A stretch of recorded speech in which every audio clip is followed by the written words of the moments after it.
Yo, it's your boy Ryan, Northwest Sports Fanatics. Back at you with a new video. Today is Tuesday, November 21st, 2023, with your boy Ryan and the Northwest Sports Fanatics. Make sure you guys subscribe to the channel. Smash that like button either now or on your way out. Donate to your boy if you can. Cash App, $ ORION NWSF, or the YouTube Super Chat right here. We got NBA action this Tuesday night. My Portland Trailblazers versus the Phoenix Suns. Tip-off will be here in just a couple minutes. And then I think tomorrow the slate will entail the Kraken. And I have to take a quick look to see who we play, but I'm pretty sure the Blazers are not doing a back-to-back. So let me look at the schedule here real quick. So let's take a peek.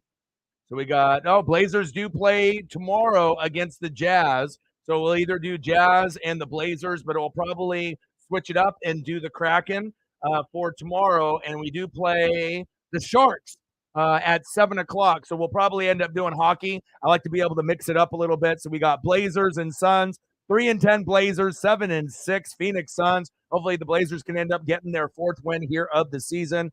I already know we're going to be a lottery team. It's going to be tough, but I wanted to make sure that I'm putting in the grind. And if I'm going to be doing NBA, I would rather do the Blazers, even if they're absolutely terrible. As long as I got Shaden Sharp out there, I know I'll be a little bit interested. Big facts. Let's go, baby. Cole in the building. What's good? And then the thumb took me a little bit to get going, but we got KD on the right, and we got my boy Shaden Sharp on the left. Let's go. So we'll do Blazers today. We'll do Kraken tomorrow. And then obviously we have Thanksgiving. And then with Thanksgiving, I do plan on doing the last game of the night, which will be the Niners and the Seahawks, which I love.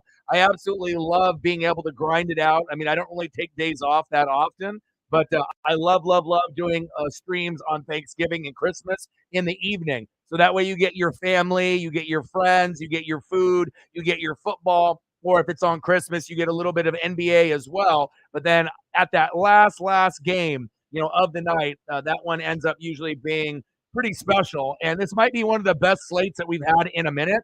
You got Packers and Lions, a big rivalry game in the morning. That's going to be awesome. Okay, whether you love the Lions or you hate the Lions, you love the Packers, you hate the Packers. Then we get Commanders, which is normally Redskins and Cowboys. So you got Commanders and Cowboys. I love that. And then you got Niners and Seahawks as the last game on Thanksgiving. I honestly think if you're looking at that schedule, normally Packers, Lions, and Commanders, Cowboys, they typically do that matchup. The Lions are typically playing the Cowboys or someone of that nature, or maybe someone in the division, Lions, Bears. But Lions, Packers has intrigue, right?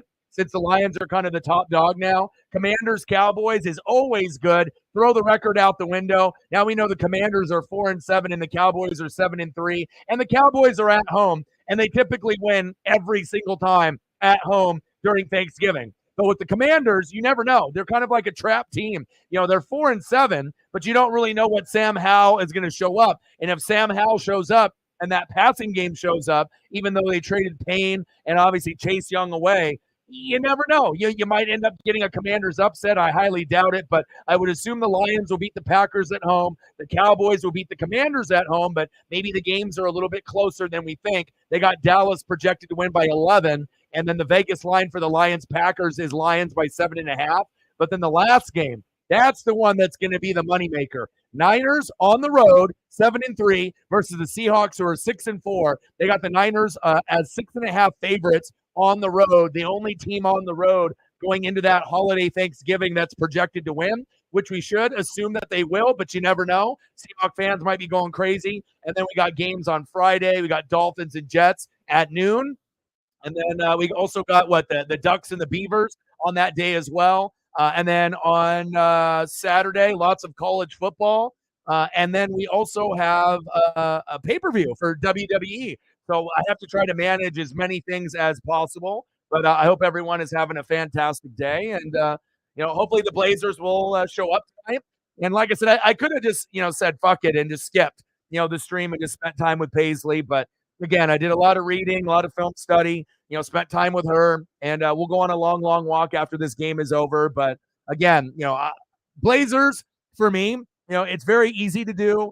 The NBA is not what it used to be. but I can definitely watch and enjoy my team play rather than anyone else. Like, yeah, if the Celtics are on, I can enjoy that. Warriors are on, I can enjoy that if it's like one of the top tier teams, Nuggets or Bucks. But nothing is going to make me happier, even if we get our ass kicked and lose by 30, than watching the Blazers. I've been watching since the 80s, and we know that we're injured, really bad right now. No Scoot, no Anthony Simons. Everyone is banged up, but I just got to pray that Shaden Sharp goes off to at least keep me interested, and then maybe we get a little bit of Jeremy Grant as well. So we'll see where to go. So that's what the schedule is going to be. We'll follow the Jazz and the Blazers tomorrow, but we will do this game tonight. Now let's go over a quick review of the NBA games. We got Magic 110, Raptors 86. We got Hawks 97, Pacers 89. Both of those are in the second half. And then we got the Cavs up on the Sixers 77-63. That's on TNT. I was watching that earlier. And then the late games, we got the Blazers and Suns right now. Suns are favored by 12.5. Wouldn't be shocked if we lose by 20 or 30. And then we got Jazz Lakers on TNT after the Cavs and the Sixers today. And then tomorrow, the Blazers play the Jazz at 7 p.m., and I'll have that on in the background. But then we'll flip it up, and we're going to end up doing the Sharks and the Kraken. So we're going to do the Kraken game tomorrow night at 7 p.m. Pacific time, and then that'll be the last stream until we end up doing the Niners and the Seahawks during Thanksgiving. Cole's in the building. What's good? How are you? Sarah in the building. What's good? Let's get to 100 and donos. Let's do it.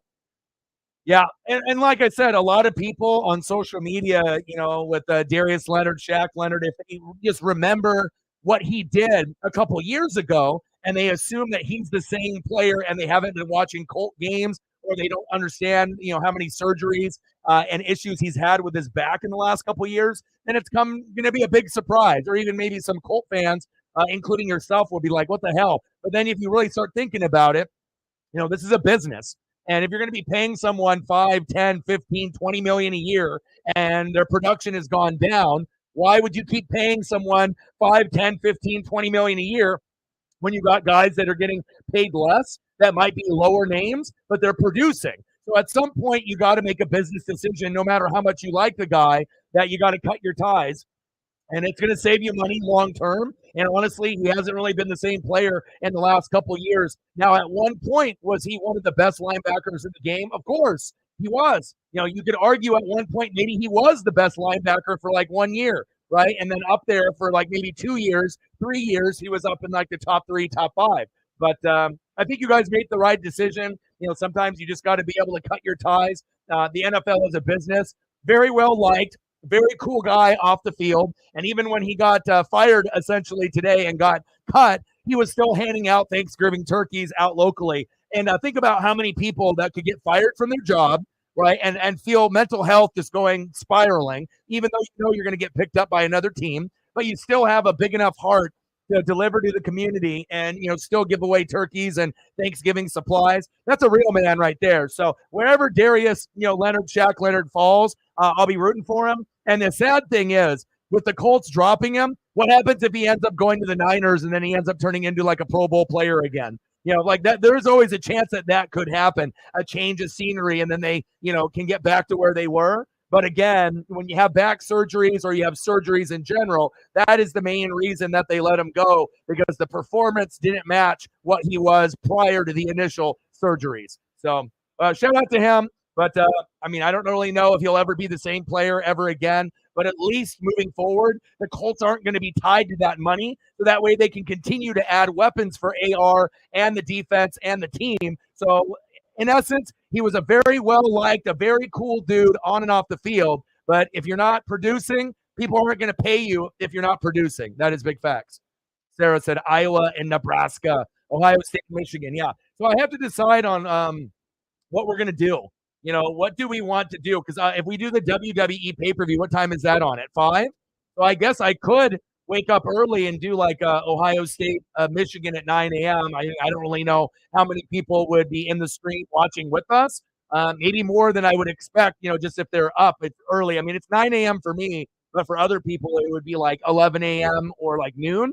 So for other people, it wouldn't really be too bad, but, we'll see. And normally I'm never going to do a 9 a.m. game, right? But if I were, it would be Michigan and Ohio State, and that's probably the only 9 a.m. game that I get hyped up about as if it was Oregon playing, because everything is on the line for Michigan and Ohio State. And the new rankings just came out, and they had Washington leapfrog Florida State. We got Shaden Sharp, Malcolm Brogdon, Jeremy Grant, Tumani Kamara, and DeAndre Ayton against Devin Booker, Grayson Allen, Eric Gordon, Kevin Durant, and the former Blazer, Yusuf Nurkic. Let's go. Let's go, baby. Let's go. I had to message my boy telling him Brogdon's playing. He told me earlier he didn't think he was going to play. All right, baby. Let's go.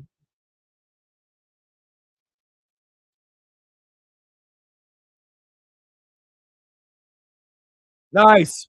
Nice. Well, CMC is a magician. Even if he has a bad game, seems like he gets like, what, 80 yards and like a score. A good game for him is like 150 to 200 and 3 to 4 scores. So, Ryan in the building. What's good? How are you?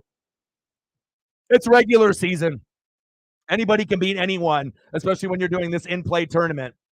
So, even though we know the Celtics are a good team, I mean, you could literally have like the Denver Nuggets, Milwaukee Bucks, all the top tier teams playing the worst teams in the NBA, or a team like my Blazers who isn't good. And, like I said, when it's the regular season, anyone can beat anyone. I kind of feel like the focus on the NBA games, it's more since they're doing this in-play tournament to try to give some spice to the NBA. I feel that some of the games aren't being really treated seriously. I feel it's more like kind of a March Madness vibe, but with less on the line. Like it's like this cool thing that's going on. All the courts are painted really cool, based off the color schemes. Like I'm watching this game and we got a purple and teal court. It's very vibrant. It's very sexy. It looks cool. It keeps your eyes on the action. But as far as the players playing hard, I feel it's like it's not a big deal. It doesn't feel like playoff atmosphere. It almost feels like preseason. Like they're just going through the motions and whatnot. Every once in a while, you'll see some intensity, like, with Draymond Green and, a Gobert, let me choke you out type of stuff. But, in a lot of the games, it doesn't feel like everyone is really giving all they have. They're just kind of getting paid and going through the motions. So with that Celtics loss to Charlotte, I don't think that's a real big deal. I mean, of course, they should win that, but you have to go deeper. You have to see who played, who didn't, who got in foul trouble. Was there someone on the other team that got hot and got 30? Everything like that. Ayton with the offensive board. Come on, baby. Ayton backing down. Yes. Against his former team. Let's go. Let's go, baby. Angel Arroyo. Go Suns. What's good, brother? And obviously with me, being a Blazer fan, I'm not an idiot. I mean, I already know we're going to be losing 90% of our games. Even if we had Scoot, nice, KD. Even if we had Scoot and Anthony Simons and all our guys healthy, we're still not good enough to make the playoffs this year. So this is just kind of me, showing love and pride to even a shitty team. I mean, for the longest time, when you're a Blazers, Buccaneer, Mariner, Blazer fan, Duck fan, there's not really a whole lot to cheer about a lot of times. I mean, the Ducks have probably been the most consistent team of mine. Mariners were bad for 20 years. Blazers haven't really been that good, besides the fact that they overachieved and made the Western Finals a couple of years ago when we had the best bench in the NBA and got swept by the Warriors in the Western Conference Finals. But since then, we haven't really been that good. And then obviously the Bucks, with Brady and Gronk and AB and Bruce Arians, we got our Lombardi, but normally the Bucks are going to be kind of average, kind of mid, just like a lot of my favorite teams. But that's okay. I'd rather be real than be a bandwagon and be fake. So you got to go good with the bad. So let's go, baby.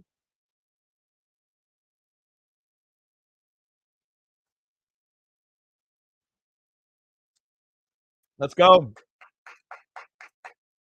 I believe the Suns scored first, Chris, if you have bet on parlays.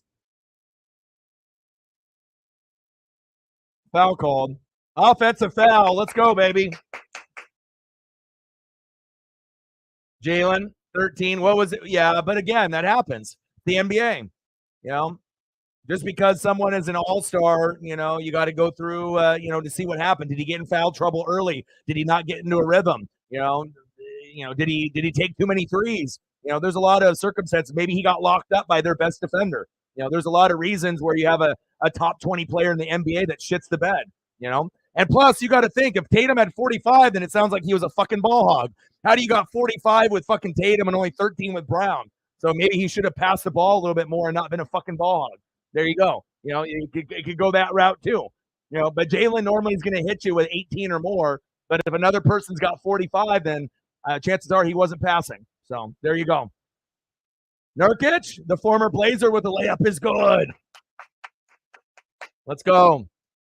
DeAndre Ayton has been okay. Like I said, I like Nurk, and I wouldn't mind having Nurk back. But again, I think it was a good swap for both of us. It was kind of a breath of fresh air. Obviously, you guys are going to be able to get, I think, more out of Nurk than we're going to get out of Ayton. I think he's going to be a better player for you guys. But as far as, like, I guess, star appeal, Ayton is a bigger name, and we were already interested in him a few years ago. But again, Anthony Simons is hurt. Scoot is hurt. Everyone has been hurt in, the team. We have like 3 or 4 major injuries. But the bright side, there we go, Shaedon Sharpe, like on the thumb. He's awesome. He's going to be a future all-star either this year or next year. Probably not this year because our record is so shitty when you only, start off the season like fucking 3-10 and you're terrible, right? We're not making the playoffs out of the 15 teams in the West. The Blazers legitimately could finish in 13th, 14th, or 15th. We suck, okay?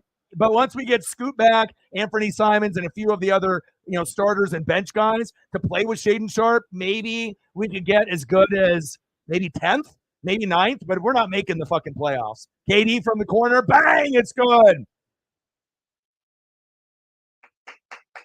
Matt in the building, what's good? Crypto in the building, what's good? Yeah, Tatum had 45, 9, and 7, but what was his shot selection looking like? What was his shooting percentage?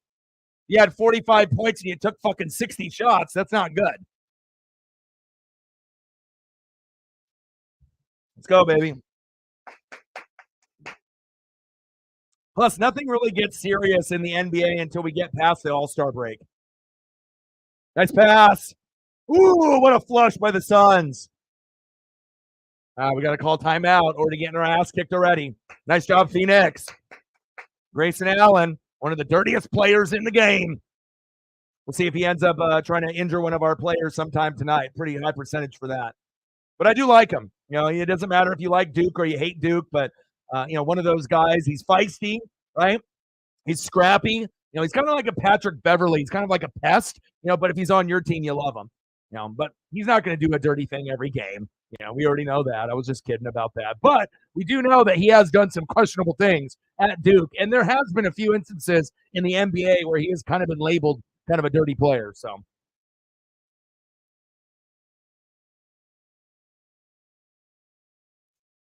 Lakers streams, to be honest, I do so many streams, Cole. Like, primarily I focus NFL and college football first, and then obviously the wrestling pay-per-views. Then obviously when we're in baseball season, it's a lot of heavy Mariners and, Dodgers and everything else, NASCAR, but those things are over. So now, I'm doing NFL, college football first, then wrestling, and then typically I'll do a little bit of the Kraken, and then I'll do a little bit of the Blazers, but every once in a while, I'll do Lakers or I'll do Phoenix or, depending on whoever the late game is. But I couldn't answer that for you. I mean, if you're going to be doing parlays and you're doing betting, with Cam Reddish, you would have to do the research yourself. A lot of times I'm going to know that information off the top of my head. Like if I was a Laker fan, I would already know that information for you. But honestly, I haven't watched every single Laker game this year, so I wouldn't be able to know. So over-under is 10.5. So, I mean, that's going to be something that I would probably look up to see what the last 6 games and how many points that he scored. And then you can either take a gamble and try to win money, and go that route. And then also look to see who possibly would be guarding him tonight. I like to go deeper, home, away. What have you done in the last few games? And who's going to be guarding you? Usually those are the things that I look at.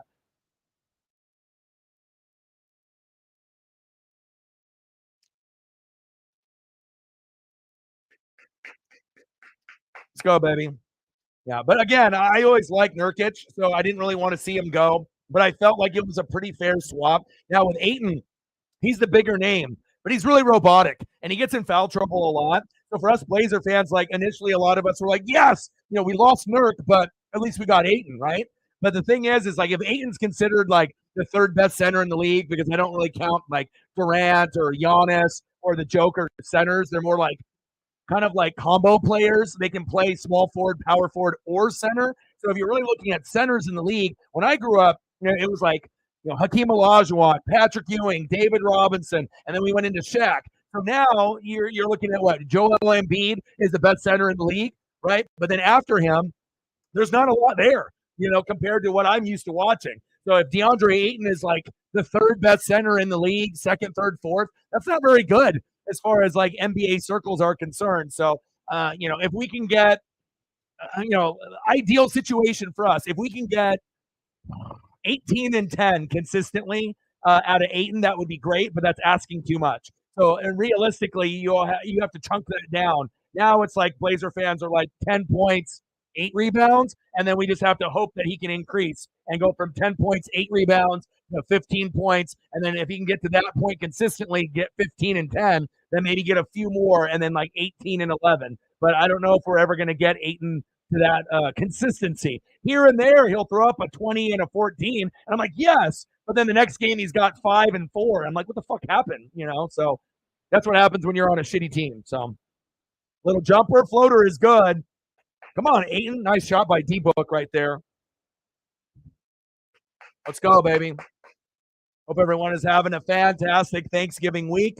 And again, we got Blazers and Jazz tomorrow, but I will be doing the Kraken instead. But we'll watch the Blazers and kind of update on what's going on in the sport world.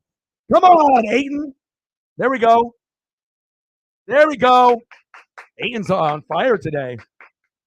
Let's go. How many is that? 6 for Ayton? Let's go. And all my buddies were like, we're going to probably lose by 20 or 30. I was like, yeah, I know, man. But at least it gives me a chance to watch D-Book, watch, KD. And then obviously once they can get the trio healthy together and you get Bradley Beal, and then you obviously have Nurk there. I mean, you got yourself a nice big 3 with a very capable 4th option in Nurk, if he can stay healthy. Same thing with Ayton. Book passes it outside for a deep 3. Bang! It's good. Let's go. Come on, baby. College football rankings came out. Washington leapfrogged Florida State, which is kind of weird that they did that because they didn't do that all year. And, when someone gets hurt, you're not really supposed to lose a spot. Stolen. Grayson Allen flushes it down. Damn it. But we'll see how it all plays off because obviously if Oregon wins against Oregon State, Washington beats Washington State in the Apple Cup, we play each other in the Pac-12 championship. And if Oregon wins, we're in the playoff. And then if Michigan or Ohio State loses, I still think that one of them, obviously will be there automatically, but I still want both in the tourney. Like if it's me, I want Georgia, Ohio State, Michigan. I don't give a shit whoever loses. They should still be 4th or 3rd. And then I want to have Oregon in there as the 4th team. So, but we'll see how the 4 teams play out. But I don't want to see a team, Michigan or Ohio State, go further down than 4. If they go down to 5 and then they have some other fucking team in there, they're going to get smoked. In and out, no good. You wanted Ayton to be like a beast like Amari Stoudemire when you had Nash, yeah, but you knew, like, with his height, he's kind of loppy. You know what I mean? Like, he's not very smooth out there. He's just kind of tall and robotic. Like, every once in a while, he'll get in his bag and he can, do some, jumpers, that are close. He can do off the glass, some cheap rebound dunks, alley-oops once in a while. But, like, he always gets in foul trouble. It seems like he's out of shape and he's fatigued a lot. And every time you want to, like, bank on him getting 20 and 10, he's just not that guy. He's not Joel Embiid, unfortunately. And I think that's a big reason why the Suns moved off from him, because they saw that he wasn't going to ever be an Embiid. And you got Booker, Beal, and Durant, so you can only have so much basketball, that you can kind of float around. Nice shot by Durant there with the N1.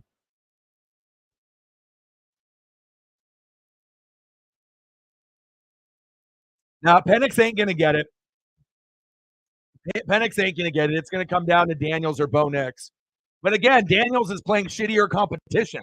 If you're playing teams like Georgia State and all your wins are against shitty teams, you know what I mean? Like, except for a couple, like, what are we gauging it on? Are we just gauging it on like stat line only because he's got more rushing touchdowns and they're playing shittier teams? You know what I mean? Like, what are we basing it off of? Are we actually basing it off the best player playing against the best competition, playing the best, right? Or are we just doing it whoever's got the highest stat line and we don't give a shit who they're playing?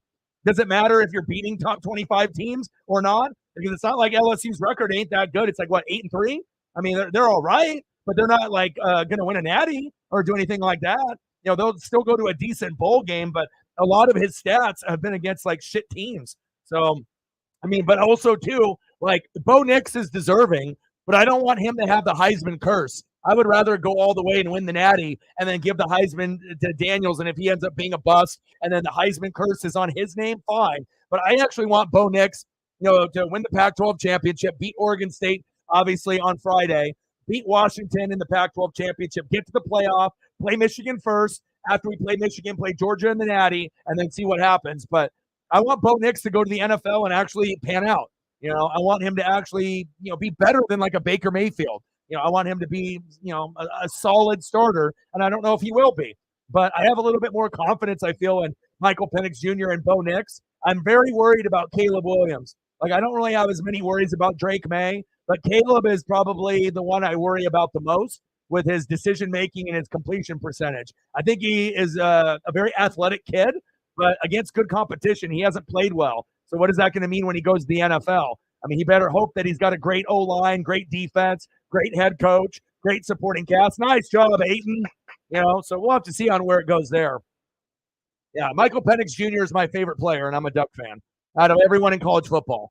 So I'm not biased. There's a lot of people that are biased as fuck, but even though Bo Nix I know is a fantastic player, I like lefties. And Michael Penix Jr. has a chance to be better than Michael Vick, better than Tua. Maybe not as good as Steve Young, but maybe the closest thing to Steve Young that we're going to see for quite some time, unless Tua gets better and better. But it'll be cool to be able to see Michael Penix Jr. if he goes to the NFC.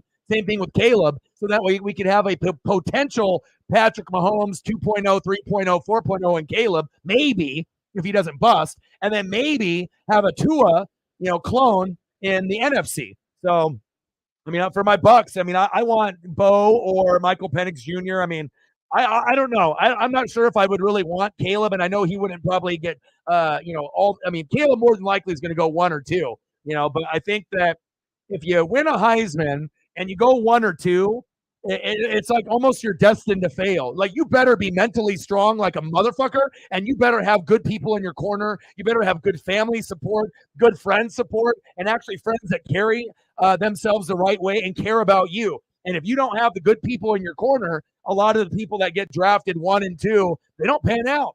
You know what I'm saying? Like, everyone's like, oh, Marcus Mariota, oh, Carson Wentz, oh, Jameis Winston. I mean, how's that working out? Not too good, So it shows you have to be beast mode. And if you're not beast mode based off your body size like a Herbert or a Haloti Ngata, then you better have all the intangibles, checked off. Otherwise, it ain't going to work out. So we'll see. We'll see how it goes. But we're at the best time of the year. We're a couple days away, obviously from Thanksgiving. We got amazing matchups coming up with college football, with the NFL. It's going to be awesome. And then we got a WWE pay-per-view coming up here on Saturday, which I'll do also. Now I just got to decide on how many streams I want to do. I will be watching Michigan and Ohio State. I guess it just depends if I want to do a stream with it, because I'm not really sure how the support would be with donos and who would show up. But I assume I would be probably the only one streaming it. I don't think anyone else would be. Maybe there would be someone else out there that would possibly do it, but I don't think there's going to be a lot since it's going to be so early in the morning. Like, that's a game that they should push out to like 5 p.m. and make it a showcase game. Instead of just doing it at 9 a.m. every year, they should change that tradition and literally make it like the game. So everyone on ABC or ESPN can watch it, and then you don't have to like worry about waking up so early. And you got shit you got to do, no problem. But again, if they did that, then we would have to choose between Ohio State, Michigan, or WWE's pay-per-view. So having it on early kind of works out where I can do Ohio State, Michigan if I want to, and then obviously to do the WWE pay-per-view since Oregon and Oregon State's going to be on Friday, not Saturday. That works out for me too. Durant at the top of the key. Stay on him, Jeremy Grant. Damn, right in his eye. Bucket is good. Buckets on buckets on buckets. Yeah, it's only Fox, correct? Yeah, it's all about money. Ayton. Wow, Ayton is balling today. Let's go. Let's go. 14 for Durant already? God damn. I gotta look at Durant and 8 and see where we're at. Nice pass. And one. Wow. Okay, let's look at the box score real quick. I know we're getting killed out here. What do we got? Aiden's got 12, 6 for 10 with 5 boards and an assist. This is awesome. That's like the best he's done. But then Durant, he's got 14, 6 for 6 shooting. Oh, God. KD is something else, man. But that's why, and then I got to get Shaden Sharp going. We're going to get dunks with him and obviously have some Showtime plays with him as well. What is he got? He's 1 for 5 shooting. Come on, Shaden. Only got 2 points, but I ain't worried about it. He's the funnest to watch for me. All right, Ayton to the bench. Great job, Ayton. It just sucks that out of the 18, he's got 14, and we got to get other people involved, and our defense is fucking atrocious out there. But at least it's high scoring, and we're already at 50 points combined. That first quarter went by real quick. Durant for MVP. I mean, he's playing like it, but I mean, it all depends on how good the teams do as we're getting later into the season after the All-Star break. But of course, there's going to be the same regular names that are going to be up for the MVP, right? The Joker, Giannis, Luka, Embiid, and then maybe KD kind of, getting his name in there. But also, once you have Beal and Booker healthy, right, then that means less basketball for Kevin Durant. Right? I mean, I guess he could choose to be a ball hog, but when you got Beal and you got Booker, you got to make sure you're getting those guys involved. You just can't try to score 30 to 50 every single game. I mean, I guess you could, but his teammates probably wouldn't appreciate that. But yeah, KD is still the man. That's facts.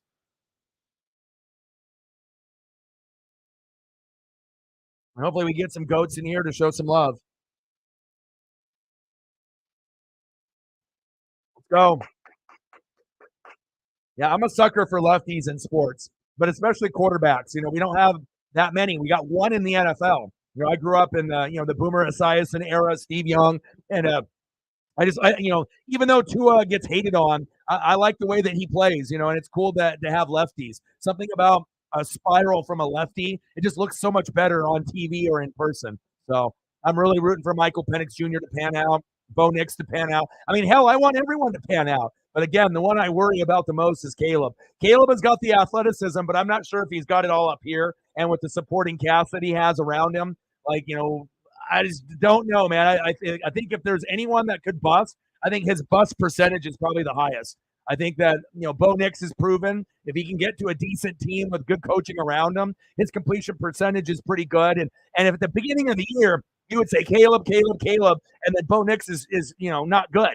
And then now it's like after watching Bo Nix in a full season, I think he's made a lot of people a believer, including myself. I've been a Duck fan since the 80s, but I didn't really know if he would be able to elevate his game to the next level, but he has. And Troy Franklin's one of the best wide receivers in the NFL. Kansas City Chiefs need to be paying attention because if you don't improve that with like Rome Odunze or Troy Franklin, you're going to have problems as a Kansas City Chiefs like we saw last night with the Eagles. 34-18 Phoenix. Come on, baby. Cole's like, I'm left-handed. That's why I like him. There you go. But anyone that thinks, that those chief receivers are good enough, I mean, Cole will tell you they're not good enough. You got Rashee Rice, and he might be the best one. But, even bringing back McCole Hardman, MBS, Kadarius Toney, those guys are some shit. They're not good enough for Mahomes. And I would know because I got Mahomes in fantasy and I can't even play him. That's a wasted pick. I mean, I'm playing Sam Howell and fucking Joshua Dobbs over him. And I'm still in first place at 9-2 in fantasy. But the whole point of me drafting Mahomes, in the third round was to use him every week besides the bye week. So, they need to get a guy like Mike Evans, a true number one. So that way Rice can be the two. And then you still have Kelsey. Pacheco is a national treasure. I love him. I love McKinnon. But it's very clear, a lot of those guys that they have, they're just average or below average, with like the Noah Grays and the Justin Watsons. Yeah, those guys can make plays from time to time, but can you really count on them like you count on Kelsey and Pacheco? And the answer is no, you can't. And it's just sad to see them drop all those passes, but it also will allow you to address that position. And then hopefully they can get Rome Odunze from Washington, Troy Franklin from Oregon. You add that or get a Mike Evans from the Buccaneers, and then the chief offense will get back to where it was when they had Tyreek. So, all right, we're getting close here to the end of the first quarter. Little pick and roll. I got about 10 seconds here that I'm behind.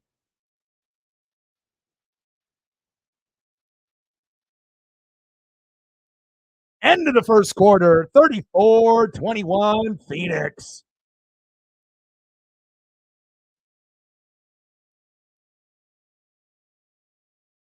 Yeah, it'll be very, very interesting. And you know what's really crazy? You know, they were talking at the beginning of the year about like Bo Nix. He might be like a second round, maybe third round quarterback, maybe fourth round. Like, you know, this was like last year. Going into this year, they thought, well, maybe he'll be the eighth best quarterback, ninth best. There's like mock drafts of these fools that are putting out. They think that Bo Nix might go as high as top four. I don't know about that. I mean, if you're the Giants and you believe in Bo Nix that much and you want to have Bo Nix and Kayvon Thibodeaux reunite and that Duck connection. I mean, I'm not sure if that's going to work though. You know, it's like, you know, I like the idea of Bo Nix going high in the draft, but the Giants O line fucking stinks, right? It's not good. I'm not really sure if I like, Daboll, as a head coach, even though he took Daniel Jones. And you got to have Saquon healthy for a full year. If not, you're not making the playoffs.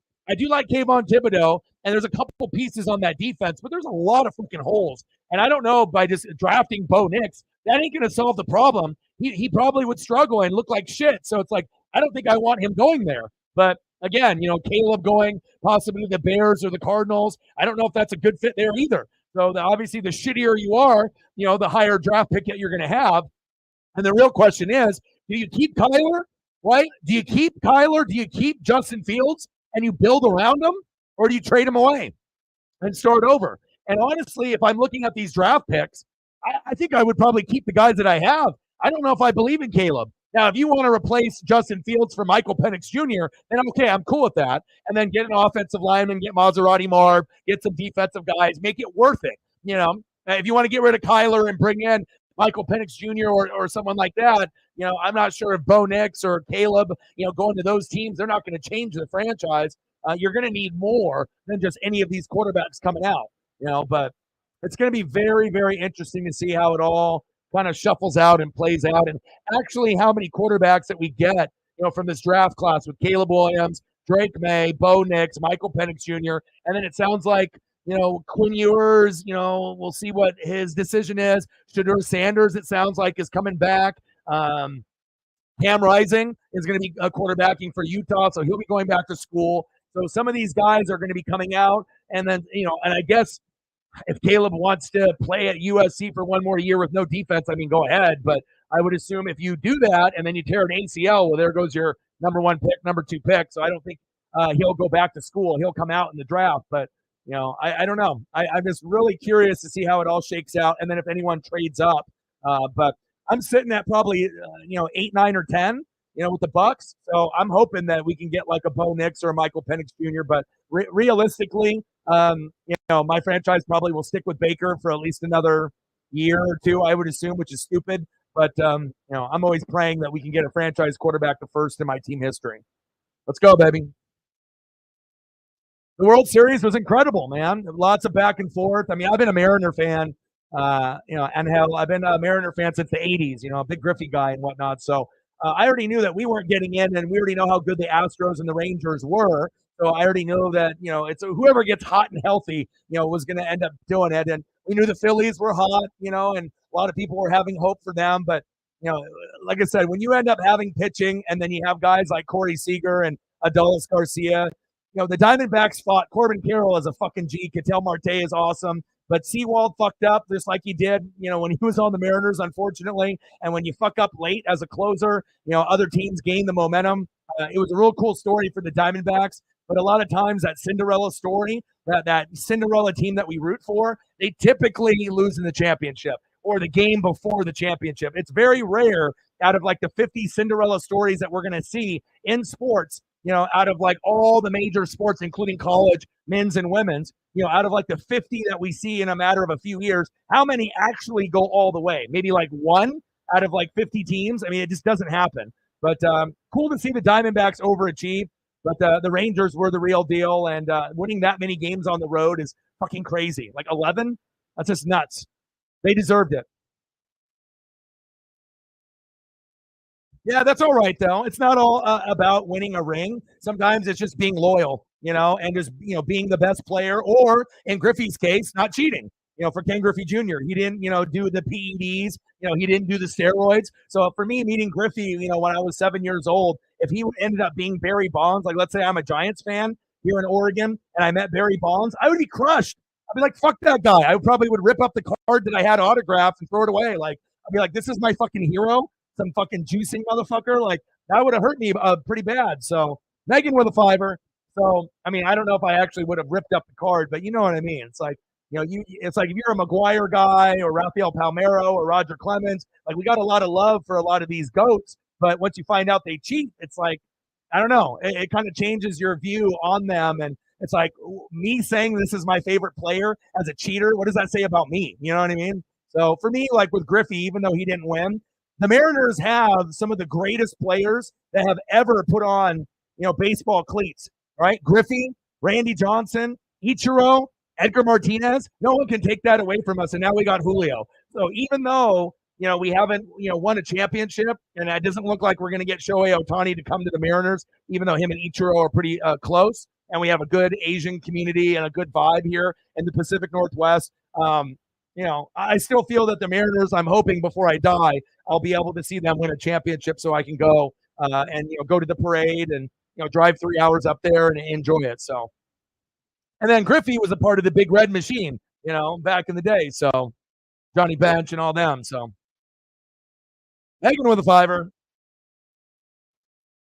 Yeah, I did. I ended up kind of catching the end of it, and I know did it go to OT? Did we lose 4-3 in OT?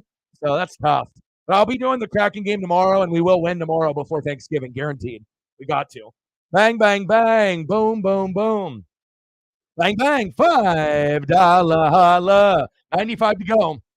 So you sent me a report, and I'm close with some of y'all, with like Instagram or Twitter or socials. So what is going on with Gru? Is it mental? Is it physical? What's going on with him? Is he getting benched?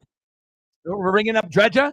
So Dredja, right? And so we're going through our second goalie and our third goalie that was injured. So we're going to try to spice it up. And Gru is giving up too many goals. I get that. I think everyone is giving up too many overall, and we're not scoring enough. But that's another story for another stream for another day, right? But hopefully he ends up turning it around. He's got an injury and he's unwell. What is the injury? Growing? Is it like what do we know exactly what kind of injury he's having? Because anything to do with the growing or legs as a goalie is just going to be detrimental. So, yeah, Coachella, Dredja. Yeah, and maybe Dredger will give us a spark. Maybe he'll end up being our best goalie, at least temporarily. So, not said by Hack. Oh, so who ended up doing the report? Who's saying it? Gru himself, or is it someone on the social media team? Hopefully it ends up working out, though. Let me know what you want to do for photos, and I got you. But I am excited to do the Kraken. Honestly, I was hoping the Kraken would have a game, but then the Blazers play the Jazz tomorrow, and we play the Sharks, so it's going to be winnable tomorrow. The Sharks are worse than us, so good chance for us to beat up on them and get a dub. But let me know what you want to see for photos, and hopefully we can end up, getting a dub. And then I'll be doing the Seahawks and the Niners on Thanksgiving evening. So I'm really excited about that. I mean, that's like Eagles Chiefs to me.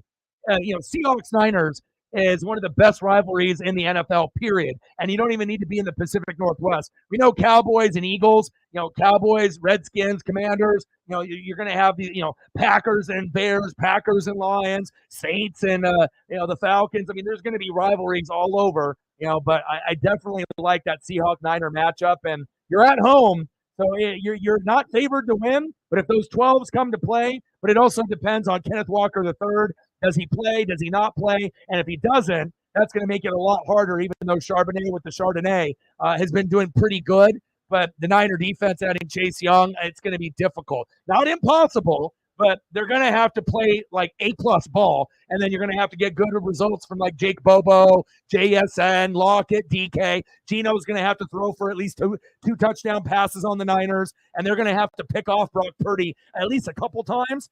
He'll probably end up still throwing for 2 touchdowns, but if he goes 2-2, you could probably win. But if he goes 3-1 or 4-1, you're going to lose. So, because you got to think McCaffrey's probably going to get at least 1 touchdown, maybe 2, maybe 3. So. What's the status with the canine injury? Free throw was good. Go Blazers. D-Book on the bench. All right, come on now. We're down by 11. Give it to Shaedon Sharpe, baby. All right, two-man game. Top of the key, little pick and roll. I just got Andre Miller vibes. Oh, in and out, no good. Come on, Jeremy. Swing it.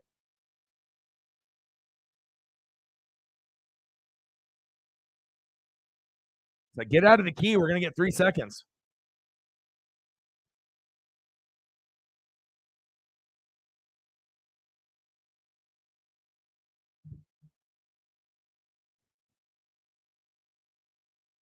Sharks come out to the Jaws theme. Oh, that's cool. All right, I'll get you some hack here in a second. Jumper fadeaway is no good. Foul call. All right, let me try to get a few here lined up for you. $5, 95 to go.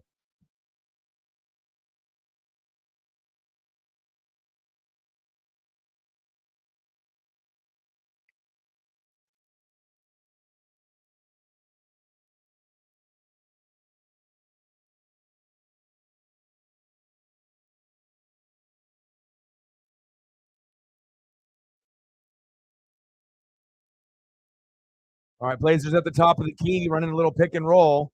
Oh, nice pass. Backdoor with a flush. Let's go. Brogdon has been a gem for us. I mean, we just need to get Anthony Simons healthy and Scoot. You know, I thought Scoot would be kind of like a Dame replacement, but, you know, he's injured, but he still looked very timid out there. And I was like, okay, we're going to have Scoot. He'll be the best player. And we got, you know, Anthony Simons, kind of like the CJ McCollum, you know, and we're young, right? And then you got Brogdon, Jeremy Grant, and, you know, you got Shaedon Sharpe who can dunk and shoot threes. But with all these guys being hurt, unfortunately, the only one that's really been able to shine, Jeremy Grant. Shaedon Sharpe has been able to take advantage of the injuries instead of being the sixth man. He's starting in most games now, and Brogdon has been a nice addition. So,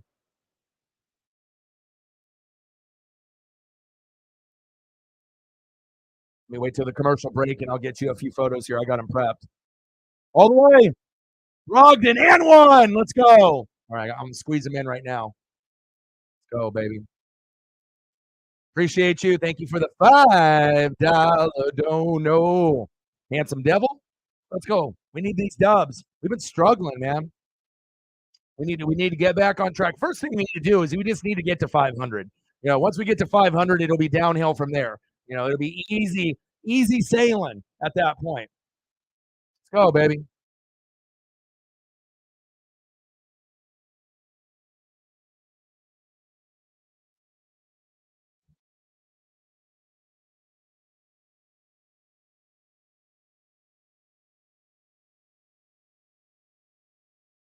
Uh, 13 and a half, almost 2 touchdowns.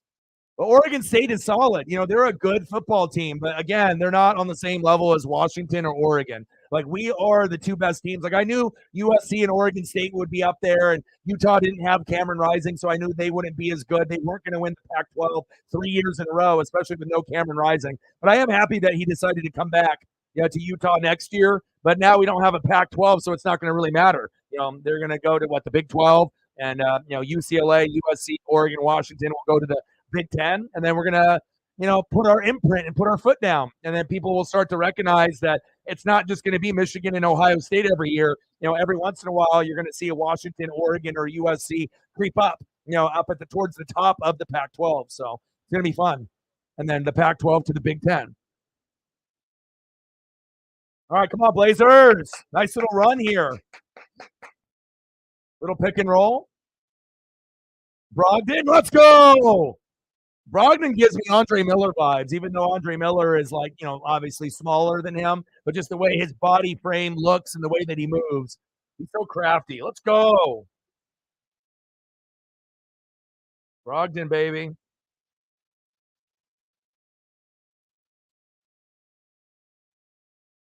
All right, let me get a few more Kraken photos for you. Yeah, but it's funny too, because like my stepsister and her husband and their daughter, they're all Beavers. So it's just like me and my dad are like the Ducks. So when it's Thanksgiving, oh, I'm gonna go green apple everything. I'm gonna go green apple hoodie, green apple sweats that the Ducks wear on the sideline. I mean, green apple. I'm wearing the Duck socks. I'm gonna be probably wearing the Duck chain. I'm gonna be going full fledged, you know. And we don't really like talk shit, you know, back and forth. If anything, I root for them, you know, as long as they're not playing us. I watch every Oregon State game ever since I was a kid. You know, I watch both teams play, but you know something, and they only lost their 3 games by 3 points. So it's not like they've gotten blown out at all this year. But when you lose to like what Arizona, Washington State, and then obviously that tough one that you lost there to Washington, that's tough. But they'll find out that we're going to get payback for that loss last year. And Oregon State is a great program, but they don't have the same type of quarterback or receivers like we do. And that'll be the biggest factor. Our defense is going to show out. It'll be close initially, and then at least I hope so. I don't want it to be a blowout in the first quarter. I mean, I'll take it if it ends up being a blowout, but the emotion of the game, I assume that with the emotion involved being the last Civil War possibly ever for us, because we're going to different conferences, that maybe it ends up being close in the first half. Hell, maybe we're even down at half. Maybe we're down 17-14. But once the second half hits, we'll make the proper adjustments with Dan Lanning, and I know we're going to end up blowing him out in the second half. So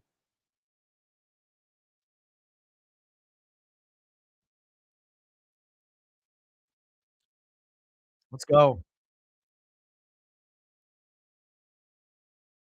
Oh, baby.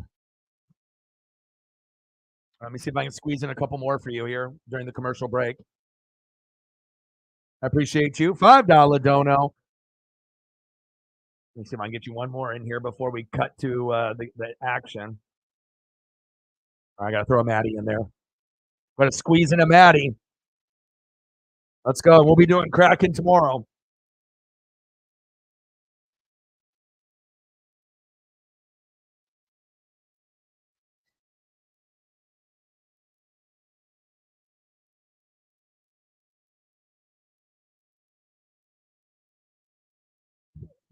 Yeah. But it shows you, any team that doesn't have their star running back, you're not gonna probably win. It's like it's not all Gino's fault. It's not all the offensive line's fault. Charbonnet did the best that he could. But again, it's like when you're playing a team that's coached by Sean McVay, what do we always say, Megan? Anyone that watches the Hawks on a regular basis, anytime that the Hawks or the Niners play the Rams or the Cardinals, it's a trap game. Anything can happen. And when you have a coach like Sean McVay, even though they don't have the right personnel, if you score less than 20 points as far as the Seattle Seahawks, there's a chance that you're going to lose. If you get over 20, your chances of winning games drastically improves. But if you get under 20 points, there's a chance, like one touchdown and a few field goals, there's a chance that if you fuck up late, that other team is going to take advantage and they might be able to get a victory. And that's what happened with the Rams this year in their week 1 win and then that last win. So it's not like we assume the Rams are going to make the playoffs. They have a kind of a favorable schedule here late. But, like I said, it's not like you're that far back from the Niners either. So, you just got to be able to get your players healthy at the right time. So not ideal losing to a team like the Rams. But again, it's a trap game. It's a divisional game. It's not like you lost playing the Giants or the Jets, like a team that has kind of a similar record. It's in division. So anything when's in division, it hurts a little more, but you kind of expect it. Like, okay, if the Cardinals beat the Hawks or the Rams beat the Hawks, we know the Hawks are the better team, but what was the reasoning why they lost? Oh, injuries. And then if you're like, oh, Kenneth Walker the third didn't play. Well, there you go. That's a big part. Because chances are Walker probably would have had at least 80 yards and maybe 1 or 2 scores. So you guys will be fine. I still think you and Detroit are, up there in the top 4 with the Niners and the Eagles, and then you got Cowboys and Saints. You got 6 teams in the NFC, and then you got 4 in the AFC. You got Chiefs, you got the Dolphins, and then you got Jags and Ravens below them. So there's about 10 teams that I feel that are legit. And there might be other teams that we sprinkle in, but I think those are the top 10 teams, in my opinion, at this point. So Juice in the building. What's good? Oh, do I need to turn it on? What are they down by? I was watching it earlier. What's Embiid got on the stat line, Juice?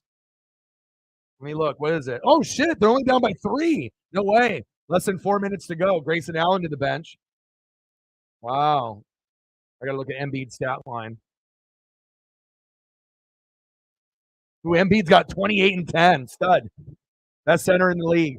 Because I don't consider Giannis or the Joker a center; they're a combo player. So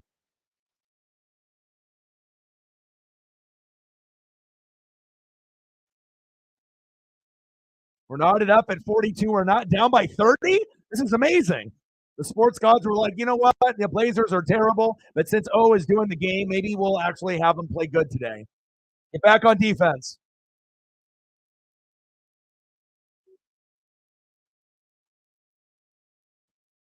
KD is fouled by what? Sharp? That's a weak call. The 12s because they're stupid. You know, some 12s are going to be smart, but I mean, how many field goals do you want him to fucking kick? It's not like he's the same kicker as he was last year. And again, it's like for a guy to make 2, 3, 4, 5 kicks, that's a lot of pressure. You know what I mean? And if anything, like if you put yourself in a position to win, maybe get a little bit closer so it doesn't have to be 40, 45, 50, 55. You know, those are hard to make. And let alone, making almost every kick up to that point, shit happens. It's hard being a kicker. You know what I mean? But again, that's the difference between intelligent fans and people that think they know football and they don't. You know, it's like being a kicker is difficult. Like, obviously, you see people missing extra points. So if they're missing extra points and they're not lined up on the left hash or the right hash, and it's right down the middle and it's a chip shot, and they can't even make that, then what makes you think that people are going to be able to consistently make 50 and beyond all the time? I mean, it just doesn't happen. So, some 12s are going to be intelligent, some are going to be stupid. But again, if Kenneth Walker III was healthy, you're not even probably in that position and you're over 20 points. But, it is what it is. Some people know football and some people think they know football, but, it's not always what happens at the end. It's about what happened up to that point. So defense could have been better. Offensive execution could have been better. There's a lot of things that could have led to getting that field goal closer or having a lead where you wouldn't even have to kick that field goal, where you're not even having to worry about it. But it is what it is. I still think Seattle's making the playoffs. I'm not worried about it. We just got to get everyone healthy, and they'll be fine. Every team in the NFL is going to have great wins, unexpected wins, right? And every team's going to have losses and terrible losses that you have no business losing, but it's just a part of the game. I mean, it's the best league in sports. As far as like the competition, there is no competition in sports closer than the NFL. College football's got a lot of shitty teams. NBA, NHL, MLB's got a lot of shitty teams. But the difference is in the NFL, if you're shitty, you can still beat an elite team. You can't say that about the other three major sport professions that often. Does it happen in the NHL, MLB, and NBA? Yes, but not as often as the NFL. That's why it's so hard winning money on betting in the NFL, because sometimes you think it's a lock and it's not, because the competition is so close.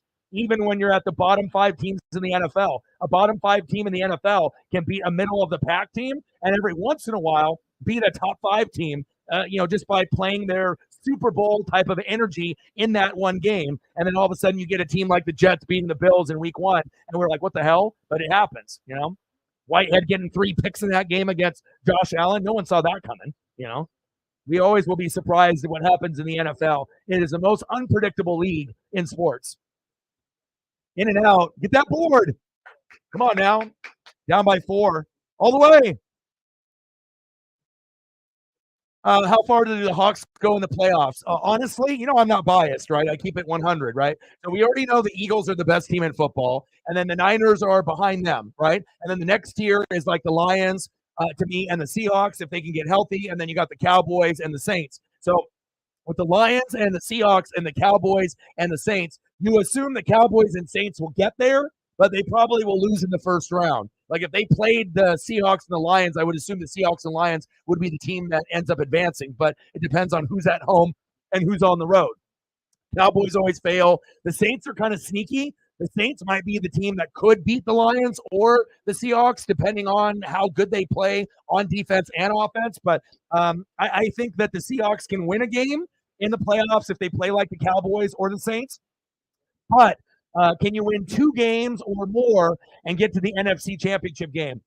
If Kenneth Walker III is healthy, they have a chance. But if he's not healthy, then they have no chance to get that far because the competition is so heavy. You got 6 teams in the NFC, right? Eagles, Niners, Seahawks, Lions, Cowboys, Saints. That's what it is. And Vikings with Dobbs. That could be a team that could potentially steal the Seahawks spot. if things don't get better, because it's going to probably come down to the Seahawks, Vikings, sitting there kind of battling it out for like position at the very, very end, right? Cowboys are gonna. We'll all have to see where the wins and losses stack up, and then Kansas City, the Dolphins, and then we got the Jags and the Ravens below them. But those would be my top 10, that are like actual, legit, and there might be a couple more on the AFC that I add to that list. But right now, those are the only 4 that I feel confident in, because I can't say the Bills because I don't believe in them. So. And then there's other teams too, like Pittsburgh. I like their defense, but their offense stinks.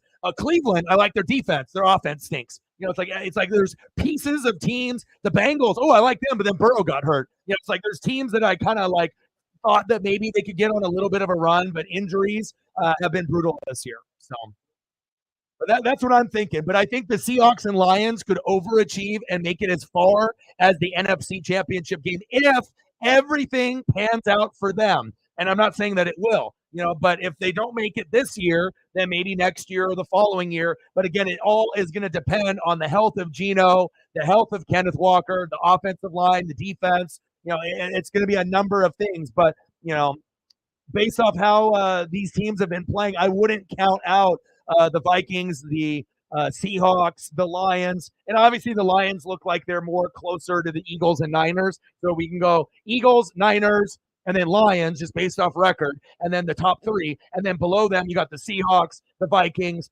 the Saints, and the Cowboys. So there's very good competition there, where literally anyone can beat anyone. The only thing that we probably know for sure is that the Cowboys more than likely will choke, and they'll be the best regular season team, one of the best in the NFL. But once they get to the playoffs, they always fuck up. Like Dak could be the number 1 quarterback in the NFL all year, right? Or like statistically speaking, PFF, like top 5. He could be up there. But then they end up playing somebody home or on the road, and then they just fuck up. Penalties laid, shoot themselves in the foot, bad interception, bad fumble laid, going for it on 4th down, Dak misses his read. It's like you got a great defense with Micah Parsons, but I would take the Saints, the Seahawks, the Vikings, all of those over the Cowboys of winning a playoff game. I just would.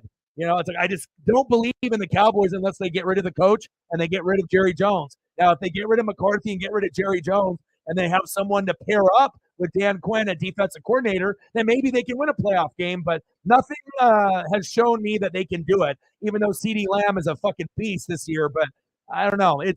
I don't know if they can do it. I would love to see the Cowboys win a playoff game, but I think I would probably be taking the Hawks, the Lions, the Saints, and even the Vikings over them. It's because I believe in those teams a little bit more. I mean, you would think the Cowboys could at least beat the Vikings, but if Joshua Dobbs keeps playing like the spacetronaut, NASA, and just, pastronaut, he's just balling out. I got him in fantasy. Like if he keeps doing, and Jay Jetta's going to come back in a couple weeks, that could be really, really big for the Vikings. So we'll see where it goes. Booker for deep, no good. Come on, baby. We're not down by that much. Let's go. And it's not like I'm a Cowboy hater, because I'm not. I mean, I do like some of the players on their team. The crazy thing is Tony Pollard scored this weekend. If the Cowboys were so good at offense and McCarthy was so good, did you know that he only had 1 touchdown prior to this previous week, and it was in week 1? How the hell are you going to score with Tony Pollard in week 1, and then it takes you 10 weeks to get him in the end zone again, and you're still one of the best teams in the NFC? How is that possible? You got rid of Zeke. It's not like Zeke is taking his carries. So that tells me that McCarthy is a fucking moron. He's an idiot. How do you got a guy that could be potentially a top 10 running back, and the guy has 1 touchdown in week 1, and then it took 10 weeks for him to get in the end zone again? That's just crazy to me. But, it is what it is. I believe in their defense, but not their offense.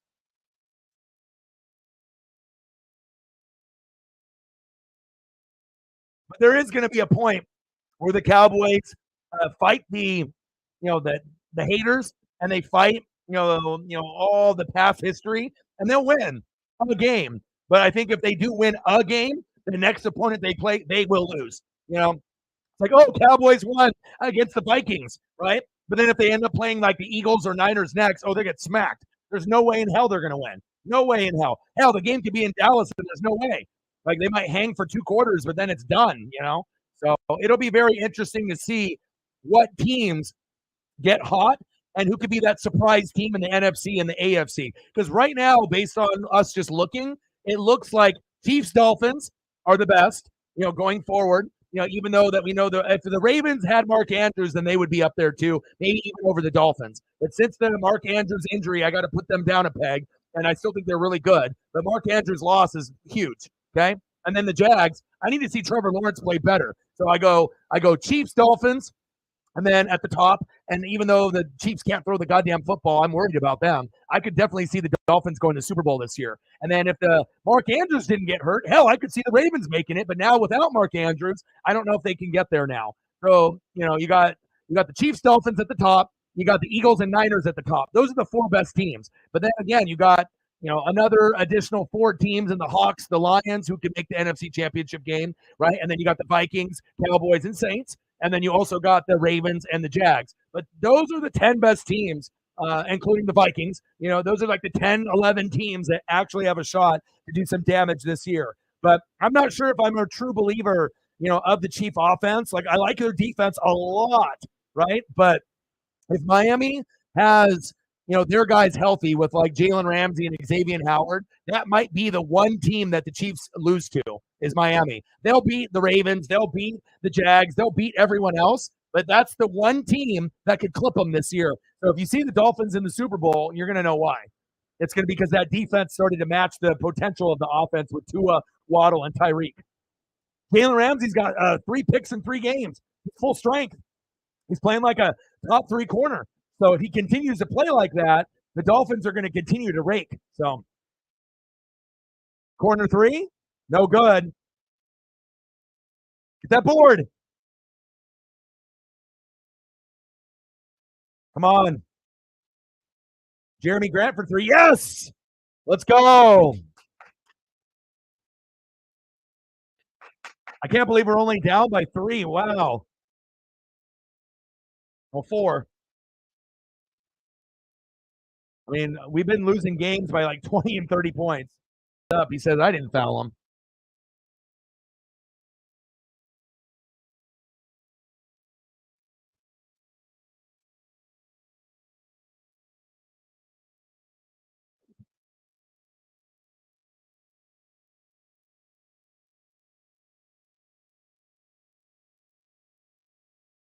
$95 to go.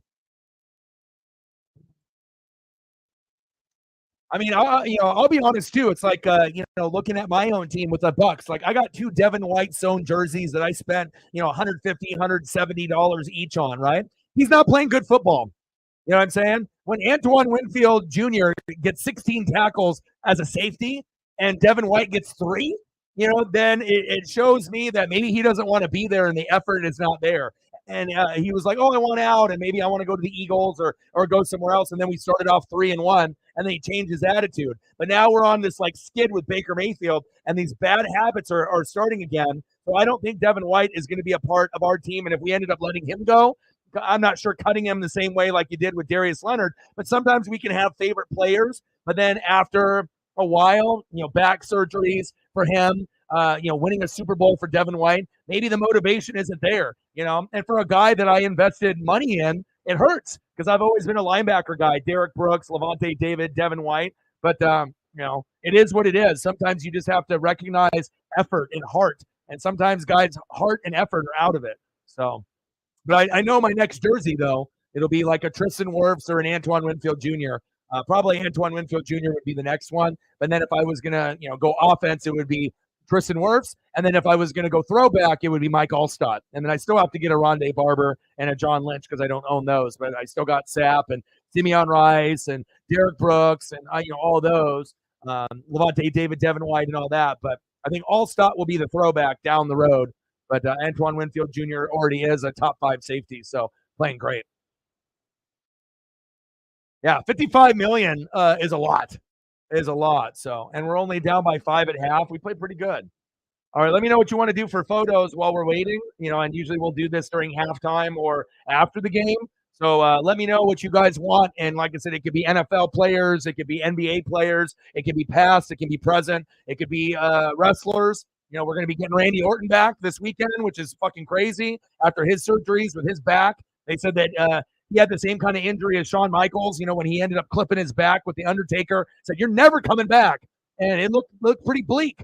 110, end of the fourth quarter, Cavs and Sixers going to OT. But, it's cool. I can't wait to see some RKO action. So, all right, let me throw some photos up. But you guys just let me know what you want. We got $5, 95 to go. And then I'll take care of you guys while we're waiting for the second half to go. Yeah, let me hook you up here.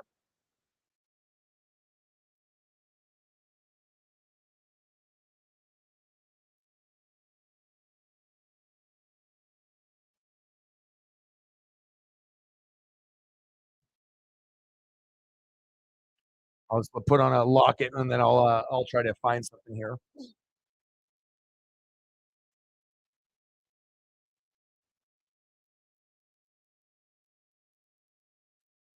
Appreciate you.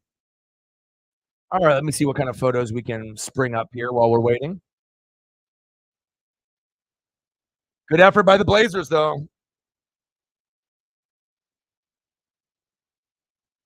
I mean, the last thing I want to do is watch the Blazers get blown out by 30 if I'm actually trying to do a stream for them. Same thing with the Kraken. It's like I don't want to see us get our ass kicked, but I mean, it's a part of it's a part of being a Pacific Northwest fan. Sometimes you're going to do well, and other times it's going to be really fucking ugly, and you just have to be mentally strong to go through the losses and kind of expect them, but you just can't let them hang over your head forever.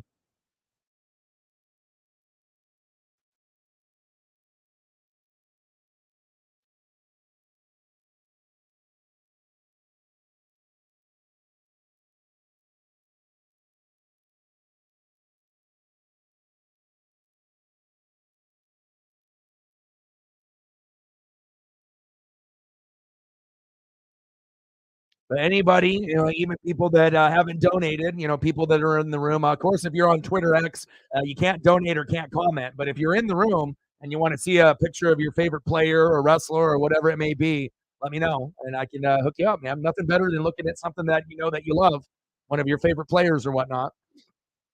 Judah in the building. What's good?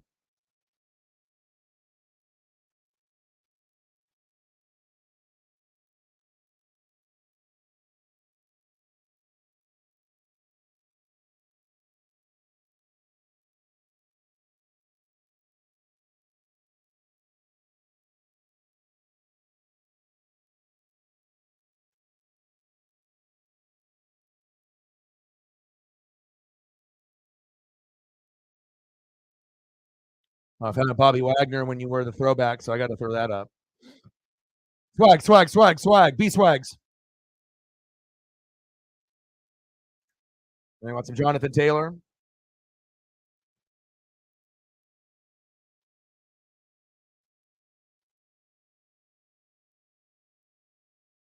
I got you. Keep me busy, I like to work. I know some people don't like to work, but I like to grind. I like to work.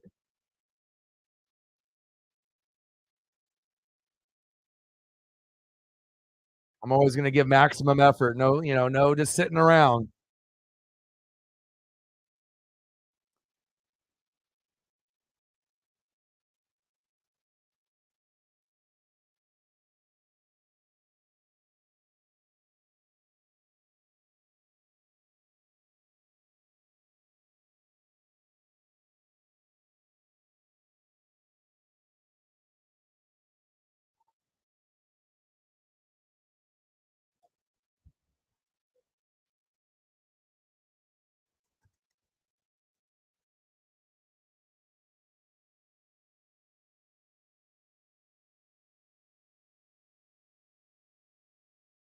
Well, that's a cool one. That's brand new. Remember when you were so mad when they were going through the contract dispute? You're like, get rid of him. You're like, I love him. And then all of a sudden you're like, I hate him. I love him. I hate him. And then now it's like, oh, I'm glad that he's there. You can't count on those other guys as much. So, and then once you get AR back next year, it'll be nice to be able to see them build. But, sometimes money can be an issue, but it's one thing to get rid of Darius Leonard, Shaq Leonard if the production isn't there. But if Jonathan Taylor is healthy and you keep building up that line, there's a chance where he can still continue to be a top 12 back move up from top 12 to top 10, and then hopefully get back to being a top 5 back again. So, you can't really, just out of the blue, it's like Jonathan Taylors don't necessarily grow on trees. Like you might be able to get another Jonathan Taylor in the draft or in free agency, but chances are you probably won't. It'll be lower name guys like a Zach Moss, which guys like that can be okay, but no one's going to want Zach Moss to be their number one. Maybe they're number 2 or number 3, but you know what I mean. So.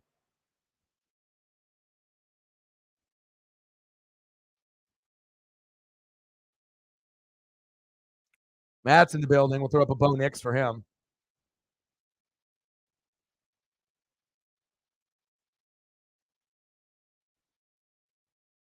So how you liking Twitter X now? You love it? Are you addicted to it? Like I imagine now that you finally have it, it's like, oh, this is cool. Like it keeps you busy. Like I don't need to go to Facebook as much or Instagram, and it's like I pretty much grind here, and then I do a lot of my reading there, and looking at film and going through that. So.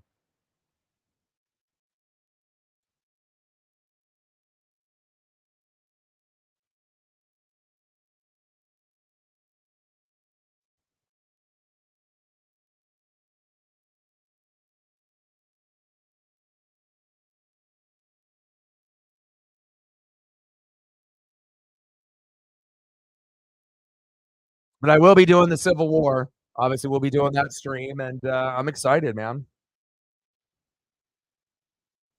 Like this is our best chance to win, a natty or get to a playoff or get to a natty. This team is better than Marcus Mariota team that we went to play Ohio State and get our ass kicked. Like this might be the best team that we've had since we actually played Cam Newton in Auburn, because I thought we deserved to win that championship. That was our best team. That we fell short with that. A Dyer falling on the back of the player and his knee not hitting and getting those additional 15 yards on the ground. That's what screwed us. But I felt that was the championship that got away. That was ours, but we haven't been close since then.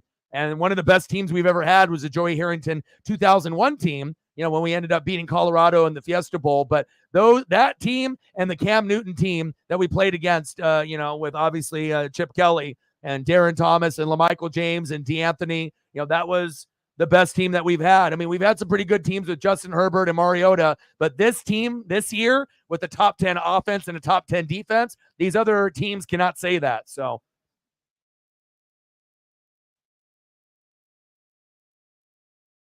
and I honestly want the hardest path possible. So if that means that we play Michigan and then we end up playing Georgia in the Natty, that's exactly what I fucking want.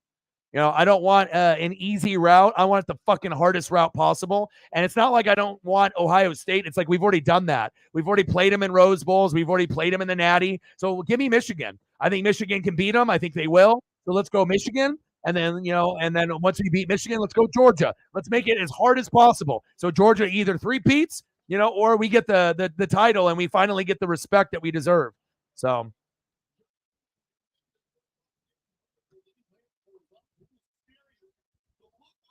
Swag, swag, swag, helmet swag, jersey swag. It's just crazy, even for me, to think that this player, Bo Nix, could be better than Joey Harrington or Herbert or Mariota. Like, he's playing so well. Like, I'm so happy that we ended up, getting him to come over through the transfer portal. I know some people thought he would be like maybe Vernon Adams, or he was just only going to be okay, but he's far from being just okay. He went from being maybe the 7th, 8th, ninth best quarterback, possibly all the way up to he might be the third quarterback taken off the board. Hell, maybe second quarterback taken. Some mock drafts have him, number 4 to the Giants, which was still a little wild to me, but the only cool thing about that would be him reuniting with Kayvon Thibodeau. But other than that, I don't know. Ducks and ducks, but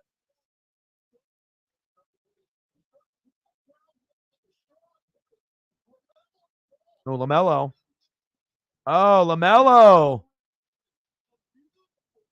What a move by LaMelo on the Celtics.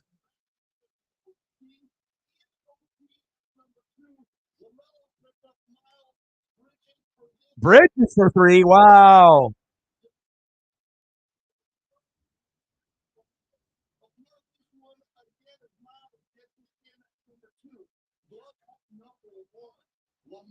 Ninja in the building. What's good? I'm not biased. Like I said, just because I'm a Duck fan, Mariner fan, Blazer fan, Kraken fan, Bucks fan. You know what I mean? Like, I'm going to always keep it real and 100%. Like with Justin Herbert, he's not elite.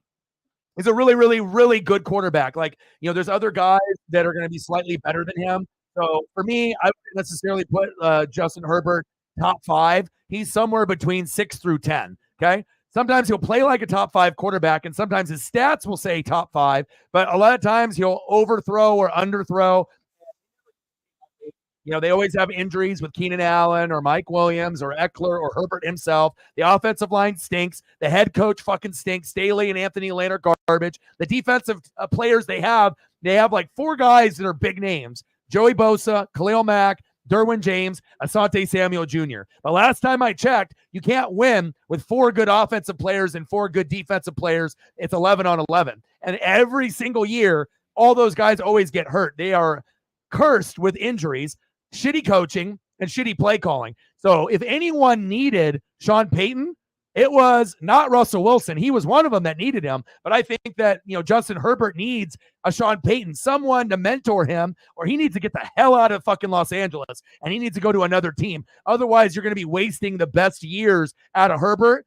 Herbert isn't a guy that's going to win multiple Super Bowls. If he's lucky, if he leaves the Chargers, or if they get the right coaching in place and then they can get over the injury bug, maybe he makes 1 Super Bowl. And if he does, they'll probably lose it. That's just the reality. And for him to be able to get to 2 Super Bowls, win 1, lose 1, he would have to go to another team like the Niners or somewhere else later in his career. But the way that the team sits, they are the AFC version of the Cowboys. Really, really good most of the time during the regular season. Cowboys will typically have a better record than the Chargers. Chargers have a tough division. Same thing with the Cowboys, but we know that they can put up stats. Keenan Allen is having a fantastic year. I got him in fantasy, right?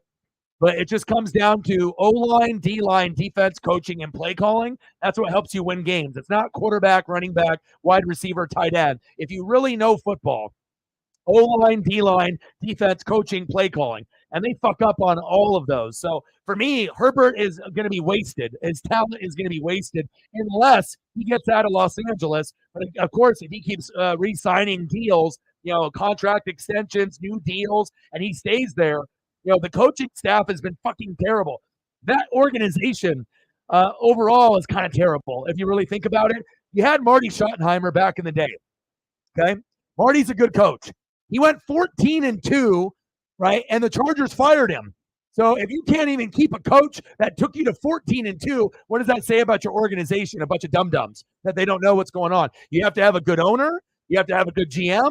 You have to have a good coach. You have to have a good play caller. You have to have a good defensive coordinator. It all trickles down. You literally can have average players, but if you have an elite owner, elite head coach, elite coordinators, you'll probably end up being above 500 and maybe like a wild card team. But again, if you don't improve those things, Herbert is always going to be known. And I'm a Duck guy. I mean, I go to the games. I sit front row behind the Duck bench. I watch all Herbert's games. And he's arguably maybe one of the best players that Oregon has ever produced besides Haloti Ngata.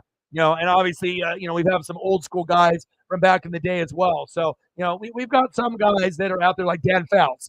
He's known as one of the best quarterbacks that has actually panned out in the NFL with Kellen Winslow with the Chargers back in the day.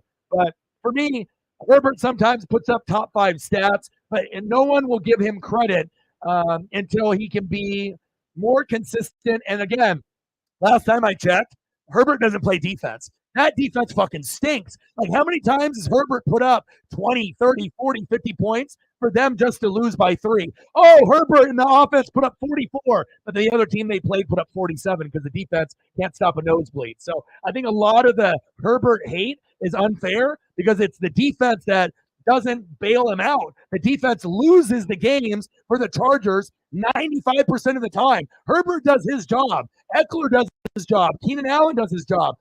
Mike Williams gets hurt a lot. But the main thing is that defense fucking stinks. So that's kind of how I feel. But do you see what I mean? You know what I mean? And that's just me keeping it real. You know what I mean? Like, the organization at the top, it's like they're the Cowboys of the AFC. And I like Herbert. I like Keenan Allen. I like Eckler. I like Derwin James. I like Asante Samuel Jr. And just like I was talking about injuries, Joey Bosa, it's like you never can have these guys on the field. And if you're not on the field, you're not helping the team. All you are is a big payroll guy that's a Hall of Fame talent, but can only play so games, 10 games a year. You know what I'm saying? Like, that sucks. And the rotational players need to be better too. But again, things need to change. Otherwise, you're going to have the same thing happen every single year. The Cowboys and Chargers usually will make the playoffs, maybe every year, every other year. But what happens? They win 10 games. They have a lot of hope. They go into the first round and they get fucking smacked, every fucking year, and I want that narrative to change. So hopefully it will. But, and a lot of people are like, oh, you're a Duck guy, so you're just going to be bandwagon Ducks. But, I mean, if I was bandwagon Ducks, I would be like Justin Herbert's the number one quarterback in the NFL, and I've never said that. So, he's got a lot of talent. But, again, there's still, like with Herbert, but just like when he was in college, he can make the harder throws, a 45-yard post route and double coverage right in the breadbasket, right? But then there's a 5-yard slant or a 5-yard out to Keenan Allen, and he throws it over his head like 10 yards out of bounds. And you're like, what the hell? That was an easy throw. How the hell do you not make the easy throw, but then you have a difficulty throw of a 10 and you make it perfectly? That's kind of Herbert. So if he can get a little bit better there, but also that is with offensive line being better and then also having better coaching and a better defense to actually, bail him out once in a while. So. Anyone that knows anything about sports, Staley was the wrong hire. And then he started to see him do like Chip Kelly things like Dan Lanning, like going for 2 in the first quarter, like all this unnecessary shit. Like, he is one of the worst coaches in the NFL. Like, I wouldn't want him on my organization as a coordinator or a head coach. Like, he might be slightly better than Anthony Lynn, but Anthony Lynn was dog shit too. He wasn't good enough. And I have a bunch of Charger friends, and some that are Duck fans also, and I have to be real. I can't just sugarcoat it and tell them that Staley's good or Herbert's better than they think he is. Like, I have to keep it real. Like, Herbert's talented, but at this point, maybe Herbert's better than Josh Allen because he throws all those picks, but Lamar has passed him. So maybe you guys had Josh Allen where it was like Mahomes, right? Mahomes, Burrow, Jalen Hurts, and then you'd have like Josh Allen, and then you'd have like Herbert maybe at 5th or 6th or 7th. But now Allen is kind of sucks. He's still a good player, but he throws picks. I like Herbert. He doesn't throw the picks as much. But even if Herbert has surpassed Josh Allen, right, based off what we like as a quarterback, not turning the ball over, not throwing picks like idiot Josh Allen, right, Lamar has now passed him. So it's like, maybe Lamar and Herbert have passed Josh Allen, but people are still going to like Josh Allen because he's popular and he's the Bills quarterback. But I don't like guys that throw picks. You know what I mean? Like, that shit gets annoying. And he's got the most picks every single year since he's come into the league. So I think I would rather have Lamar and I'd rather have Herbert than Josh Allen. I like Josh Allen what he can do on the ground. But again, coaching, offensive line, defense is terrible. Injuries this year, with Milano and Tre'Davious White and a few others. And I feel like the connection with him and Diggs, most of the time is great, but as of the last couple weeks, not so good. All right, we're in the second half now. Yeah, but hopefully it ends up getting better. I've been watching Chargers back when they had Stan Humphries, Marion Butts. I don't know how old you are, Ninja, if you're, 25 and under. I know I look young, but I'm 41. So I've been watching football since 85, since I was like 3-4 years old. So even though I look young, I've been watching a lot of sports for a long period of time. I got like 38 years of sports and wrestling under my belt. So that's why I feel I'm so good with the ESP and the predictions, just based off what I've watched and also how much reading and film I do every day. So I got to study.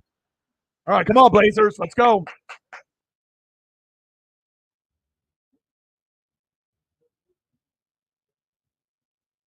Oh, your cap is looking good.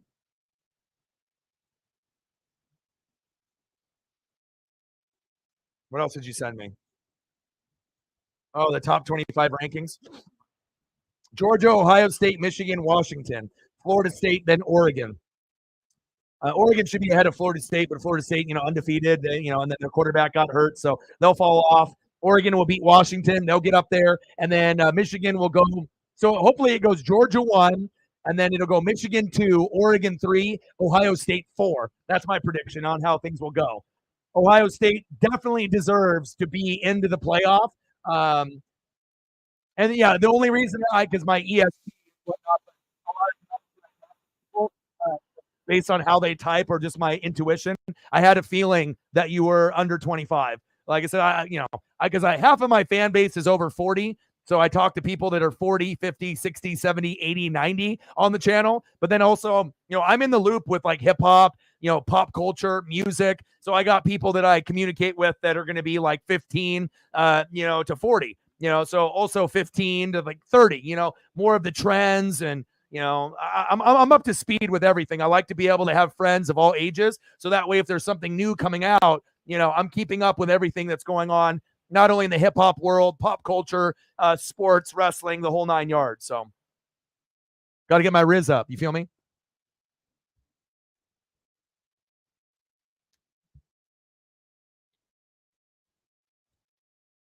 Yeah. And then you got Drew Brees, you had Philip Rivers, you know what I mean? Now you got Herbert. But the thing is like, you got to improve the offensive line. You got to get over this injury bug, right? And you got to get rid of the coaching staff. You got to be able to get guys that are winners that can turn that shit around, you know? Like Sean Payton, I feel like that would have been the best for three teams: the Denver Broncos and Russell Wilson, where he went, the Chargers and Justin Herbert, and the Cowboys and Dak Prescott. And coincidentally, the Cowboys and Chargers are essentially the same team, except, right, the Cowboys get more hate, right, but the Chargers have more injuries. So I don't know what's worse, to be hated like the Cowboys, almost sometimes unfairly, right, or to be the Chargers and to have a good team, but you always have dumbass coach, dumbass play caller, and then you have good players, but you have injuries every year. I mean, it's just misery. I really feel for you guys. And I like a lot of the players. I mean, I'm a big Herbert guy. I'm a big Eckler guy. I'm a big Keenan Allen guy. Love Bosa. I love Derwin James. Khalil Mack was just recently added, so I'm not really a big Khalil Mack guy. I respect him, but it's like I'm not going out of my way to watch his like highlights or whatever. Maybe back when he was playing on other teams back in the day, like on the Raiders. But one of my favorites is Asante Samuel Jr. Watch his whole career. Watch his dad.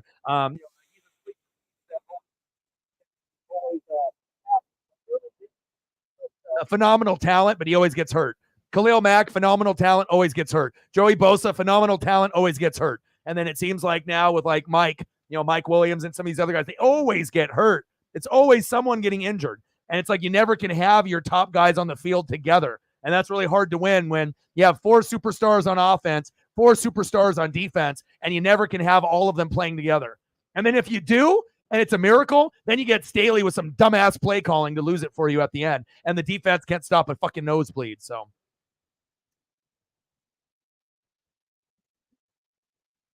yeah. But the culture can change if you bring in the right person. Yeah. Yes. And honestly, like Derwin James will always be more popular, but I like Asante Samuel Jr. because I like guys that are healthy that get production. And Asante Samuel Jr. is always has a nose for the football. It's like he's always in the mix for an interception. He's like his dad. He's very underrated. And I don't think people give them the proper credit, just like Antoine Winfield and my guy, Antoine Winfield Jr. Like Antoine Winfield Jr. to me is already a top 5, top 6 safety in the league. The guy had 16 fucking tackles at safety. Like he is very special. And like I said, sometimes you don't have to be the biggest name to be recognized by sport fans that really know who's doing what on the field. Like Derwin is great. Derwin is like one of the best when he's healthy, but the problem is he's never fucking healthy. And sometimes he, kind of does dirty hits, kind of launching his body and whatnot, and he pays the price for it. But, and he's always had an injury bug, at Florida State. I know Tampa was looking at him, but the one reason we didn't draft him because of the injuries that we felt they would continue into his NFL career, and they have. When he's out there, he's like one of the best. But how often is he out there? That's the problem. So nice job getting the Asante. You and me are on the same wavelength, brother. I like that.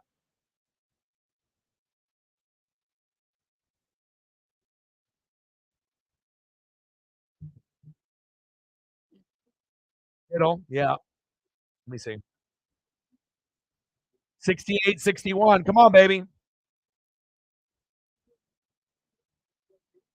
Yeah, but Nebraska isn't good. So it's like if we're talking about Nebraska, Sarah, back in the 90s, then we're talking something. But Nebraska, I mean, they can't even get fucking wins, even if they tried. It's like you could put the best players on Nebraska for the last 5 years, and they're still not winning the game. It's just they're not good enough. They don't have the recruit. They don't have the head coach. They don't got Tom Osborne. This isn't the same old school vintage Nebraska like when the U was really, really good and Nebraska was really, really good. It's just, plus obviously the U got good, with Coker. And then obviously in the early 2000s, obviously at that time, but, Jeremy Shockey and Ken Dorsey and all that, Clinton Portis. But I mean, how long has it been since Miami actually was that good? It's all about recruiting and coaching. So, yeah. Yeah. And like I said, it's not always Herbert's fault. Like I said, I haven't seen people hate on a quarterback as much as Justin Herbert. And again, it's like when you think of certain teams, you think of the quarterback. Like if you say, the Jets, they suck, but their defense is top 5. Their defense doesn't suck, but the first thing you think of the Jets, Zach Wilson. But now it's going to be Doyle, right? The Giants suck.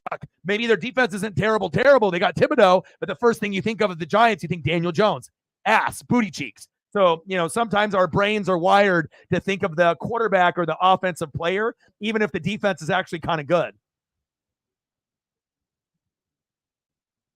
But I'll tell you what, I don't think there's been a defense. Oh, nice flush by Durant. There hasn't been a defense that has choked away as many games as the Chargers than any other team in the NFL. I mean, think about how many games that Herbert has done his job, gotten you to 20, 30, 40, 50 points, and then you still lose. How the hell are you going to put up a 41 and then lose 44-41? He did everything he could. It's just the defense stinks. They need like a Dan Quinn there and a Sean Payton. If you had a Sean Payton, a head coach, and a Dan Quinn, how many wins could the Chargers get? They could probably get 11 to 14 and go to an AFC championship game. But if you don't get guys like that, it's never going to happen. Going from Lynn to Staley was dumb. Like, why would you do that? But, I'm not the one in control of, the decision making, but I think Charger fans knew instantly, what was going to happen. So, yeah, we just got to wait for a GOAT. We got to wait for a GOAT to hopefully support. Goats. Where are you at?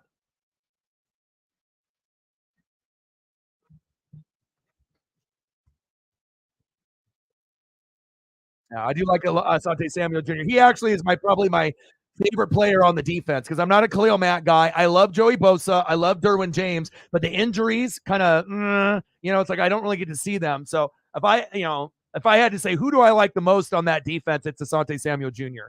Now, is Derwin James and Joey Bosa considered better? Yeah, but they're not on the field all the time. So as long as Asante Samuel Jr. doesn't turn into them and have an injury bug himself, he will always be my favorite on that defense until someone else comes in. So, and like I said, I love Herbert, I love Eckler, and I love Keenan Allen. I love those guys. But again, it shows you O-line, D-line, defense, coaching, play calling. That's what wins football games. And if you don't have those pieces, you're not going to be good. It's just bottom line. You might be able to still get to 9 or 10 wins, but you're going to get bumped in the first round like the Chargers and Cowboys typically do. So, all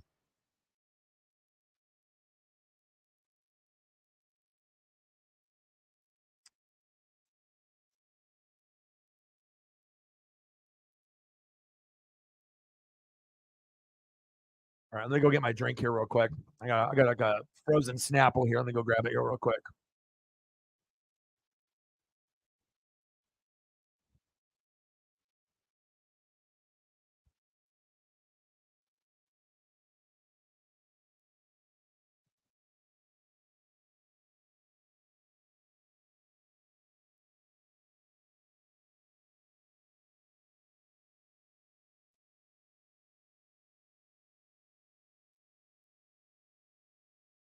All right, baby, I'm back. Before the Blazer game started, I was like, I don't know how we're gonna do, and then we're actually doing okay. All right, all right.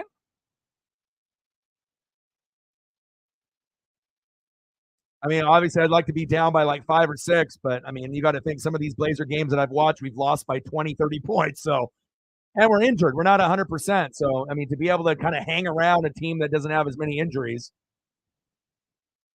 Sharp in and out. Nice rebound by Ayton. Hook shot, no good. Got to be able to get more than one shot, one opportunity. You got to be able to hit the boards. But once Phoenix is healthy with Beal, Booker, Durant, and Yusuf Nurkic, they're going to be pretty fucking good. And they got Grayson Allen too, so it's like they got a lot of good quality pieces there.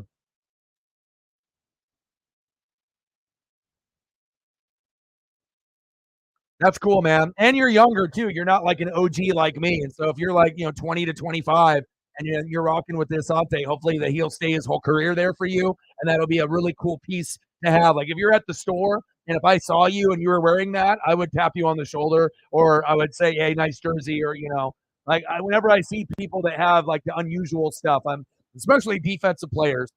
Anyone can buy an offensive jersey, but if you have like a special teams jersey or offensive lineman, or you do defense, like my favorite position is defense. I'm a linebacker and a safety kind of guy, but I do like D linemen and other positions too. It's mad respect, man. Like not many people represent those things. Layup is good. Finger roll. My D book as he's wincing.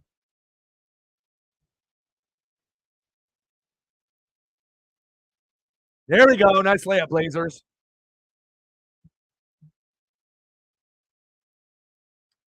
And it's not like you're going to go through the Philip Rivers, LaDainian Tomlinson, Antonio Gates, like that era ended. So it's like you just got to be able to appreciate what you have, and this hope that the coaching, could be better. And honestly, with all the injuries that the Chargers have, if you just improve the coaching, you could probably win a playoff game instead of just getting there and then you're not going to get to the Super Bowl, but you could at least win a playoff game and get there. It would just coaching alone. But then if you actually get the coaches and then make adjustments and get better players, then you could end up getting to maybe an AFC championship game before Herbert's career is wasted. Otherwise, Herbert needs to go somewhere else like Tampa Bay or somewhere else, and then he could have a revival in his career. Have a defense that can actually hold their own. So, I mean, imagine if Herbert was on Miami. I mean, they had a choice there. And Tua's a good quarterback, but Herbert on Miami, you would have gotten further. And like I said, Miami might end up making the Super Bowl with Tua, but who do you trust more if the team actually has a good defense, Tua or Herbert? I think you trust Herbert slightly over Tua. I love lefties, and Tua is normally, really good, sometimes top 10, top 5 statistically, but even though he's a lefty, sometimes it's like Tua, you get the good Tua and the bad Tua, just like the good Herbert and the bad Herbert. But I definitely think if they drafted Herbert on Miami, they would have gotten much further. They might have already hit an AFC championship game by now. But I think both teams are happy how it all played out, especially getting Tyreek. That changed everything. Nice layup by KD. Uh-oh, they're starting to pull away. Come on, Blazers. Rejected.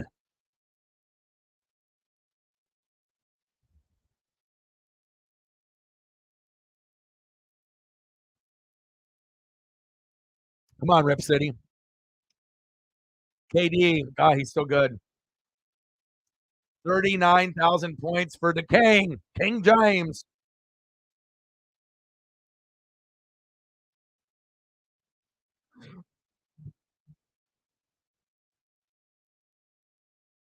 Yeah, didn't he shit himself on the show today? He sharded himself. They had a little thing on there, and I think he shit himself on the show. Not a good look. I wish I could watch that show in entirety like I used to, but it's changed. It's not the same anymore. Literally, the only show I can sit there and watch for an hour to 3 hours is Good Morning Football, and I don't even enjoy that as much as I used to. But I can't even watch Pat anymore. That's sad. And that was the only other show I could watch, but it's like not worth my time anymore. It's like they kind of went Hollywood with it, and they don't swear anymore. So it's like, I don't know. It's not for me anymore. Like much love to him and his success and stuff, but it's like not the same. It's not as enjoyable for me anymore. It's better than Pat McAfee show. Like I said, even though, Jamie Erdahl and you got McCourty, and obviously it's not Kay or Nate, but it's better than Pat McAfee show. Like I said, and I was the one that, said, I was almost going to like boycott the show and, Schrager stealing my material and all that. But, when I'm watching the show, it's more enjoyable It's the only enjoyable show I can watch. Oh, Nurk with the flush. But I think that it's the only good show that's on. That's the only show that I will watch. And like I said, can I watch maybe 5-10 minutes, half hour of Pat, maybe depending on who's on there. But I don't like it as much as I used to. I mean, I used to be religious with Pat McAfee show where I would watch all 3 hours, every day, but not anymore. But like I can watch Good Morning Football in the morning with Paisley or get the rerun because if they start at like 4 a.m. and then it ends at 7, I can watch the replay from like 7 to 10. And then they have like the NFL insiders on after that. Anything with Colleen Wolfe I can watch. But like I said, Pat McAfee show, it just seems like I don't know, man. It's like it's not as good of a quality show as it was. Like it's still good. It's like the second best show to Good Morning Football. It's way better than Get Up or obviously like the shows that we used to watch with like Skip and Shannon, and now guys have moved around on different shows, but I can't watch any of those other shows. It's just not worth my time.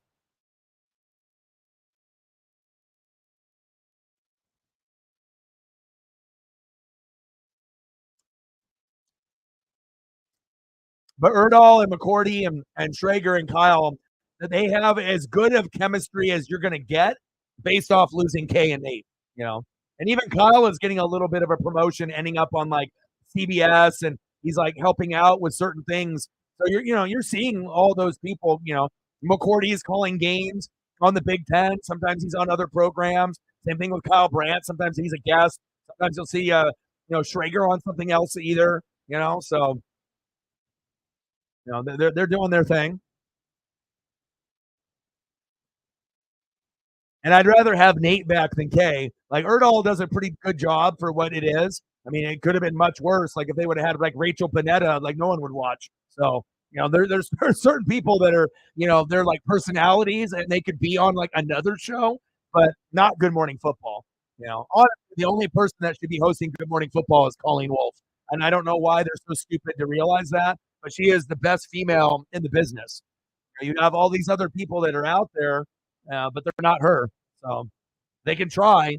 Kay is close, but she ain't Colleen Wolfe though. And you got Jane Slater, but she's not a good enough talker. You can have people like look at her and ogle at her and be like, "Oh, she's sexy, she's cute." You know what I mean? But she's not as good of a talker, I feel, to lead as a host. Maybe someone on the panel as like filling in, but not to be the main. To be a main host, you have to have that swagger and you have to be able to enunciate, pronunciate, have that skill set. And there's not very many people that have that skill set to run a show. Kay did, and but I don't like her attitude towards other people, like Will Selva and whatnot. And I feel that maybe that's why they decided to move on from her. But Colleen Wolfe is a national treasure. She is the best. I do like Cynthia Freeland too. She's always smiling. She's always in a great mood. She's got good fantasy advice. She's good on the analytics. I would rather watch Cynthia Freeland over Mina Kimes any day. Not really a big fan of Mina. I think it's cool that she's Asian and she's representing there, and obviously I can recognize and represent that myself too. But I don't like her personality. She's just not for me. Everyone's got their favorites on who they like and who they don't like. But I definitely like the fantasy show, like for fantasy football, I can watch that with Freeland and Adam Rank and all them. But now Colleen Wolfe, at some point, they had her doing Good Morning Football on Saturdays. But I mean, it's not even just like she's good looking. It's not that. She has style. She's not overly bandwagon, even though she's an Eagle fan with the Johns. She knows sports. She's well spoken, and she is a good draw. Like if I could do a podcast with anyone, in the sports world, anyone, even players, I would do a show with Colleen Wolfe. That would be my number one choice. That's how much I think of her. So she's phenomenal. A gem, a national treasure. Layup by KD is good. Uh-oh. We're starting to get blown out. Bonetta's terrible. Like I remember when they were hosting different females for that lead, they were trying to figure out who would be the best. And you could just tell, like certain people, like, and Jamie Erdahl, she's like cute, you know what I mean? She's not a not attractive person. She's attractive. She might not be like a sex symbol like Kate was or like Colleen Wolfe, but like she can hold her own and she's really smart and she's well spoken. So if you're going to be on a show like Good Morning Football, they obviously are looking for someone that's good looking, but how are you on the microphone? How are you being able to lead in from one topic to the next? Can you control the other three people in the room if they're dudes? With like Schrager and McCourty and Brandt, sometimes they get a little crazy. You got to be able to, hold things down. So, but Erdahl and McCourty are growing on me because I just know that Kay and Nate are never coming back. So it's like, it is what it is. Nate got the promotion. They got rid of Kay. She does Up and Adams. Nobody watches, and, maybe in the future treat better, respect with people. And maybe you would have still had a job there on Good Morning Football. And their ratings would have been better if Kay was there. There's a lot of people that watch that show just to, look at Kay. I mean, let's be honest. But too many biased takes for the Saints and the Bears. And like I said, a lot of times when I would watch the show, she was hella rude to Will Selva and like people because Will Selva likes to kind of talk a little too much sometimes when they like bring him in and he likes to like, interact with everyone. And there was times in the show where she was like, snarky and kind of an asshole to him. I was like, that's not cool. And I could kind of tell that at some point they're going to move on from her with that fucking attitude. If you think that your shit don't stink and that you're a sex symbol and everyone loves you and no one doesn't like you and dislikes you and you're like the top female in sports, well, you'll learn real quick that, if you don't treat people the right way, they may move on. And that's what they did. So treating people the right way is important. Doesn't matter how good looking you are. Looks fade. How you are as a person, that's what gives you a job and gives you credibility with friends and family and your coworkers. You can't treat people like shit just because you're good looking and just get away with it. At some point, people are going to call you out and then you may lose your job. So, and I wish the best for Kay, but it ain't going to, you're never going to be viewed the same way from Good Morning Football to Up and Adams. I mean, having Gronk on your show and have him mumble off dumb shit on the show is not going to get me to come watch your show. Like, I could care less. It's like cool that Gronk helped me get a Super Bowl and whatnot, but I'm not going to go out of my way to listen to Gronk talk. I mean, I already get him on Fox.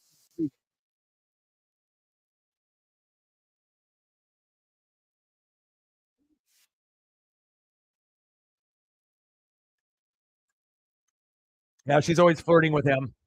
Wants to and that's what she does. She doesn't they have like access to like the athletes and people. You know what I mean? But I mean, I don't watch. I'll never watch. So, and I like Will Selva. He's like I get it. Sometimes Will Selva would, go a little long, and like extend shit out. But you can tell the guy is a real genuine dude. Like why are you being an asshole to a dude that's just genuine? Like, can't you just like let it go? But a lot of times I saw that snarky attitude came out, and that's when I got to a point where I was like, I started not to like her. Like I used to like really enjoy her and Nate and and Schrager and Peter, and then Peter started coming to the show and stealing my material and using it on Good Morning Football and acting like it was his, like Uncle Mo, and then I started to dislike him. And then Nate, I loved him the most, and then he got the promotion to CBS, which he deserved, right? And then doing like Nickelodeon Slam Time, and Nate is great because Nate is one of those guys that he's a former football player and he can be hood, but he can also be like regular. He's a chameleon to his environment. If he's hanging around a bunch of the football players, he can get a little bit more football-ish or hood-ish. But then if it comes down to being corporate Nate, like on CBS, he can be that. He can be a family man. He can be hood. He can be kind of corporate. He can kind of play the game. You know what I mean? But he doesn't come across fake at all. When he's doing that, he's just being himself. And I feel that he is one of the best sports personalities from a former player to go into broadcasting. I think he might be the best. I don't think, you got guys like Acho and Shady McCoy. Like those guys are fucking dog shit and terrible. They have terrible takes. They're not good and they're not well spoken. Just because you played football doesn't mean you're going to be a monster on the mic. It's like people that are in wrestling. Just because you can fucking wrestle doesn't mean you're going to be Stone Cold or The Rock. All right, nice try. You're not going to be MJF. You're either born with it and you got the swagger and you're good on the mic. Just because you played the sport doesn't mean that you're a good, well-spoken person and people give a shit what you have to say. No one gives a shit what Acho and Shady McCoy have to say. If anything, that's going to get you to lose ratings. But I guess if you're Fox Sports, you don't know any better. You're a bunch of idiots. So, I mean, I can't even watch that shit. There's so many programs that are so fucking terrible. Going to the fourth quarter. Go, baby. I mean, I'm just spitting facts. I'm not telling lies. 94-82. Let's go, baby. Come on, Blazers. We need a healthy Brogdon. We need a good effort here. Brogdon plays like Andre Miller, and I love it. Brogdon for three.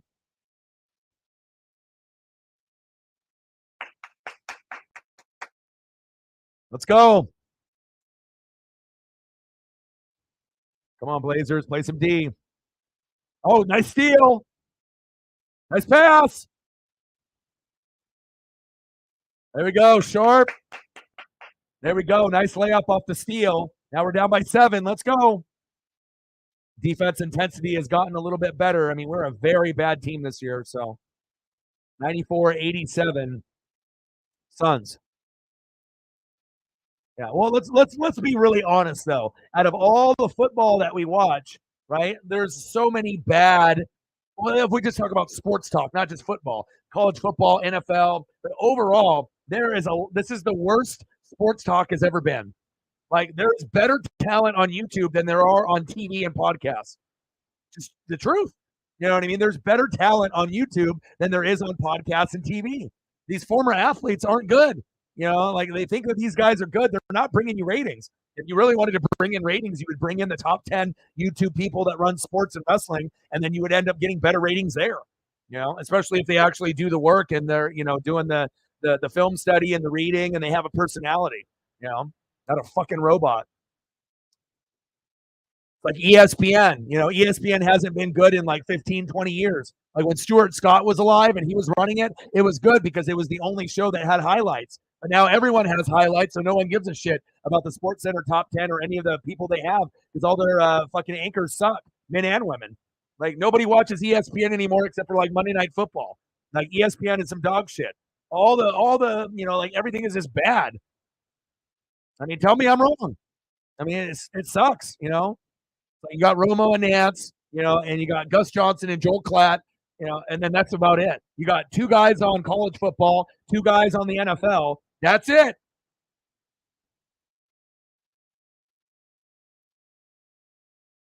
Yeah, Lil Wayne obviously is a special guest, you know, because they're trying to be able to apply to the hip hop world, but, you know, because they already know their ratings suck ass so bad. So they figure if they get Lil Wayne, maybe they can get some people from the hood and people that love hip hop to watch just because Lil Wayne's on there. If you're a fan of Lil Wayne, it's pathetic.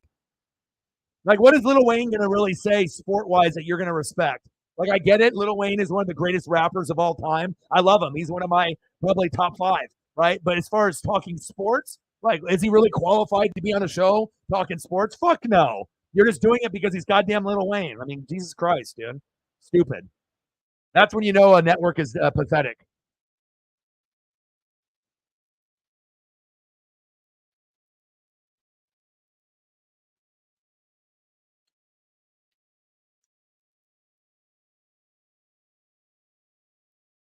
I mean, honestly, I feel, you know, if I ever can get an opportunity, you know, to get sponsors and to get bigger, that, you know, we could get huge. Like, there's no one else like me that's out there.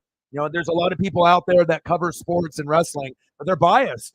You know, I feel like I'm really the only one that reads, you know, watches film and is obsessed, you know, with not being biased and calling it how I see it. You know, who else, you know, in fantasy makes 100 to 250 moves, you know, when everyone else in the league makes 50 or less in a season? You know, I'm always going to put out maximum effort on whatever I do in life. So, but I honestly feel if I ever was able to have a co-spot on another show, have an appearance on another show, have my own show, you know, I think that once people got to see what I'm about, we would blow up. It's just because people aren't, you know, they don't assume that there's anyone else like me out there because they're just so used to watching all the dog shit people that are out there. And that's like, this is all we have, you know? But if I could actually get some exposure, I know we could blow up and we could have one of the biggest shows, you know, globally. I really honestly believe that. There's no one out there like me. And we have a great group of people, but it's just a matter of, you know, being able to work, and get to that point. So,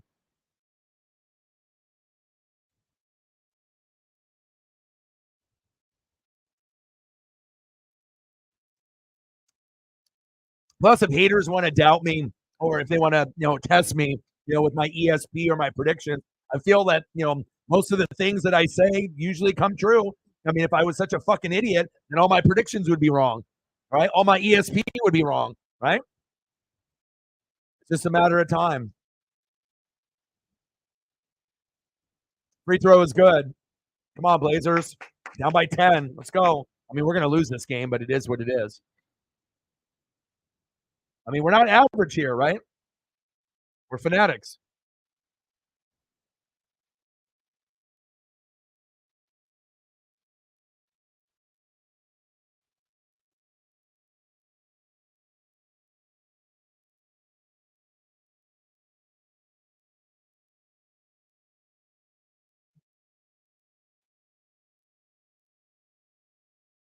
All right, we're down by 10. Come on, baby.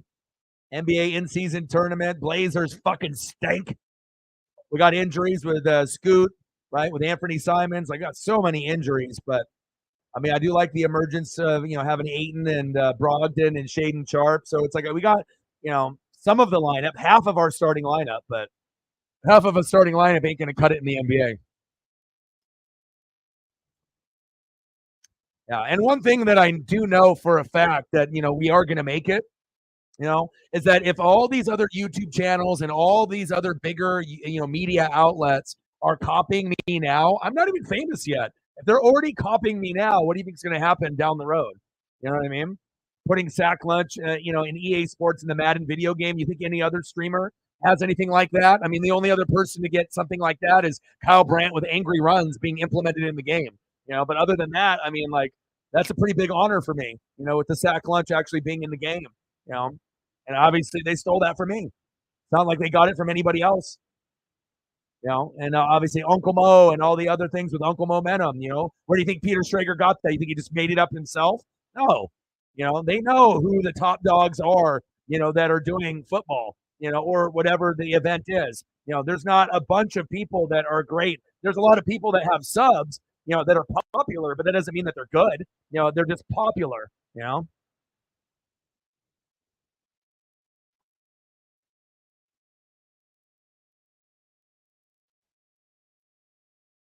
Quinn Ewers returns next year. Would you like to see Arch Manning on the Ducks? Yeah, absolutely. You kidding me? Absolutely. I would love, love, love to be able to get a transfer like that because Thompson ain't good enough. And Novostad is like the guy I think that's better, but he might not even be able to be as good, to be the main guy. But yeah, absolutely.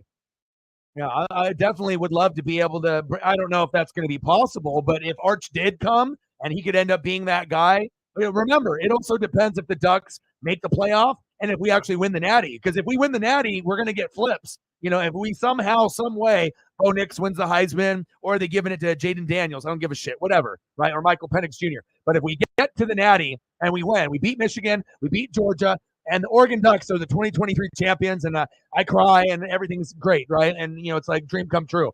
The amount of recruits that we already have coming in with Dan Lanning with a top 10 offense and a top 10 defense. Can you imagine if we actually won the Natty? If we won the Natty this year, we probably would have a good chance to get to the Natty again within 5 years, maybe even closer than that. And then if we did that, I mean, imagine it would literally change the program forever, based off just winning it, Like we would be able to get to the Georgia, Alabama, vibe.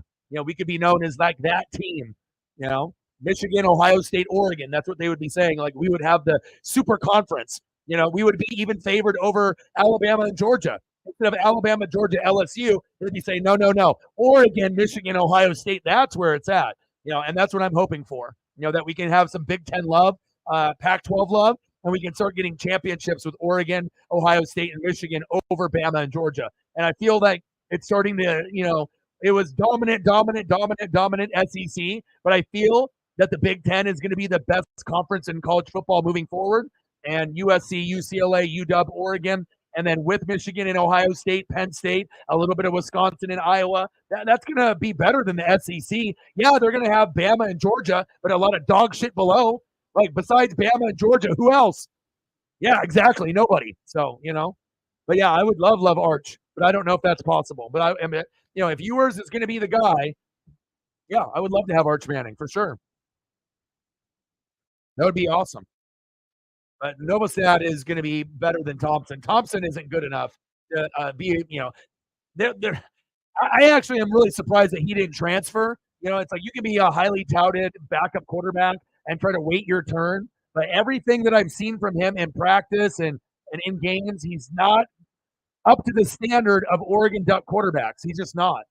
You know, if you're going to be a guy that comes in, you at least have to be like Vernon Adams, 1 year, hit it and quit it, see you later kind of guy. And even for him, he held his own. And this guy ain't Vernon Adams. It's like you're not even on that level as a transfer. It's like I need to make sure that you can actually be NFL or close to NFL ready. And Oregon's known for quarterbacks that are NFL. So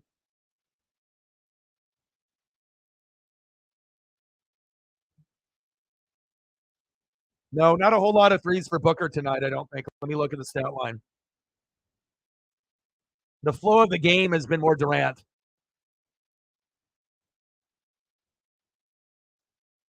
Booker's 0 for 2 for 3, bro. Sorry. 24 points and 0 for 2 from deep. Durant's got 26, Nurk with 15, Booker with 24, Grayson Allen with 8.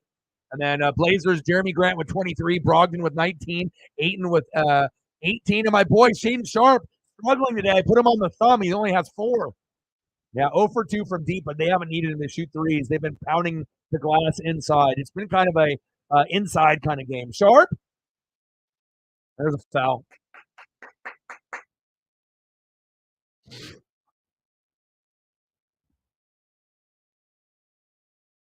Well, Reflect isn't a Blazer fan, so I mean, you're not going to get every single person in here.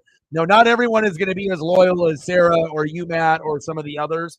I hope that we can get more people to be loyal. You know what I mean? But you know, some people are loyal to the soil and others are not. You know what I mean? But the people that are loyal to me are going to be able to get gifted from me when things get big. And obviously some people have turned their back on us, and that's fine. When we get big, then they're not going to get anything from me. You know what I mean? But the people that stick it out with me, whether we're doing good, doing bad, or doing great, those are the ones that are going to benefit the most from being loyal to me. So 105, 95, 108, 95. Come on. I know the Blazers are already going to lose, but at least we're not losing by 30. And then we'll do the Kraken tomorrow, and that'll be at 7. Blazers will be playing the Jazz. Golly, Kevin Durant just ripping us apart. But we're going to be doing the Sharks and the Kraken tomorrow at 7 p.m. Pacific time. And then we'll end up doing the Hawks and the Niners on Thanksgiving evening. $5, 95 to go.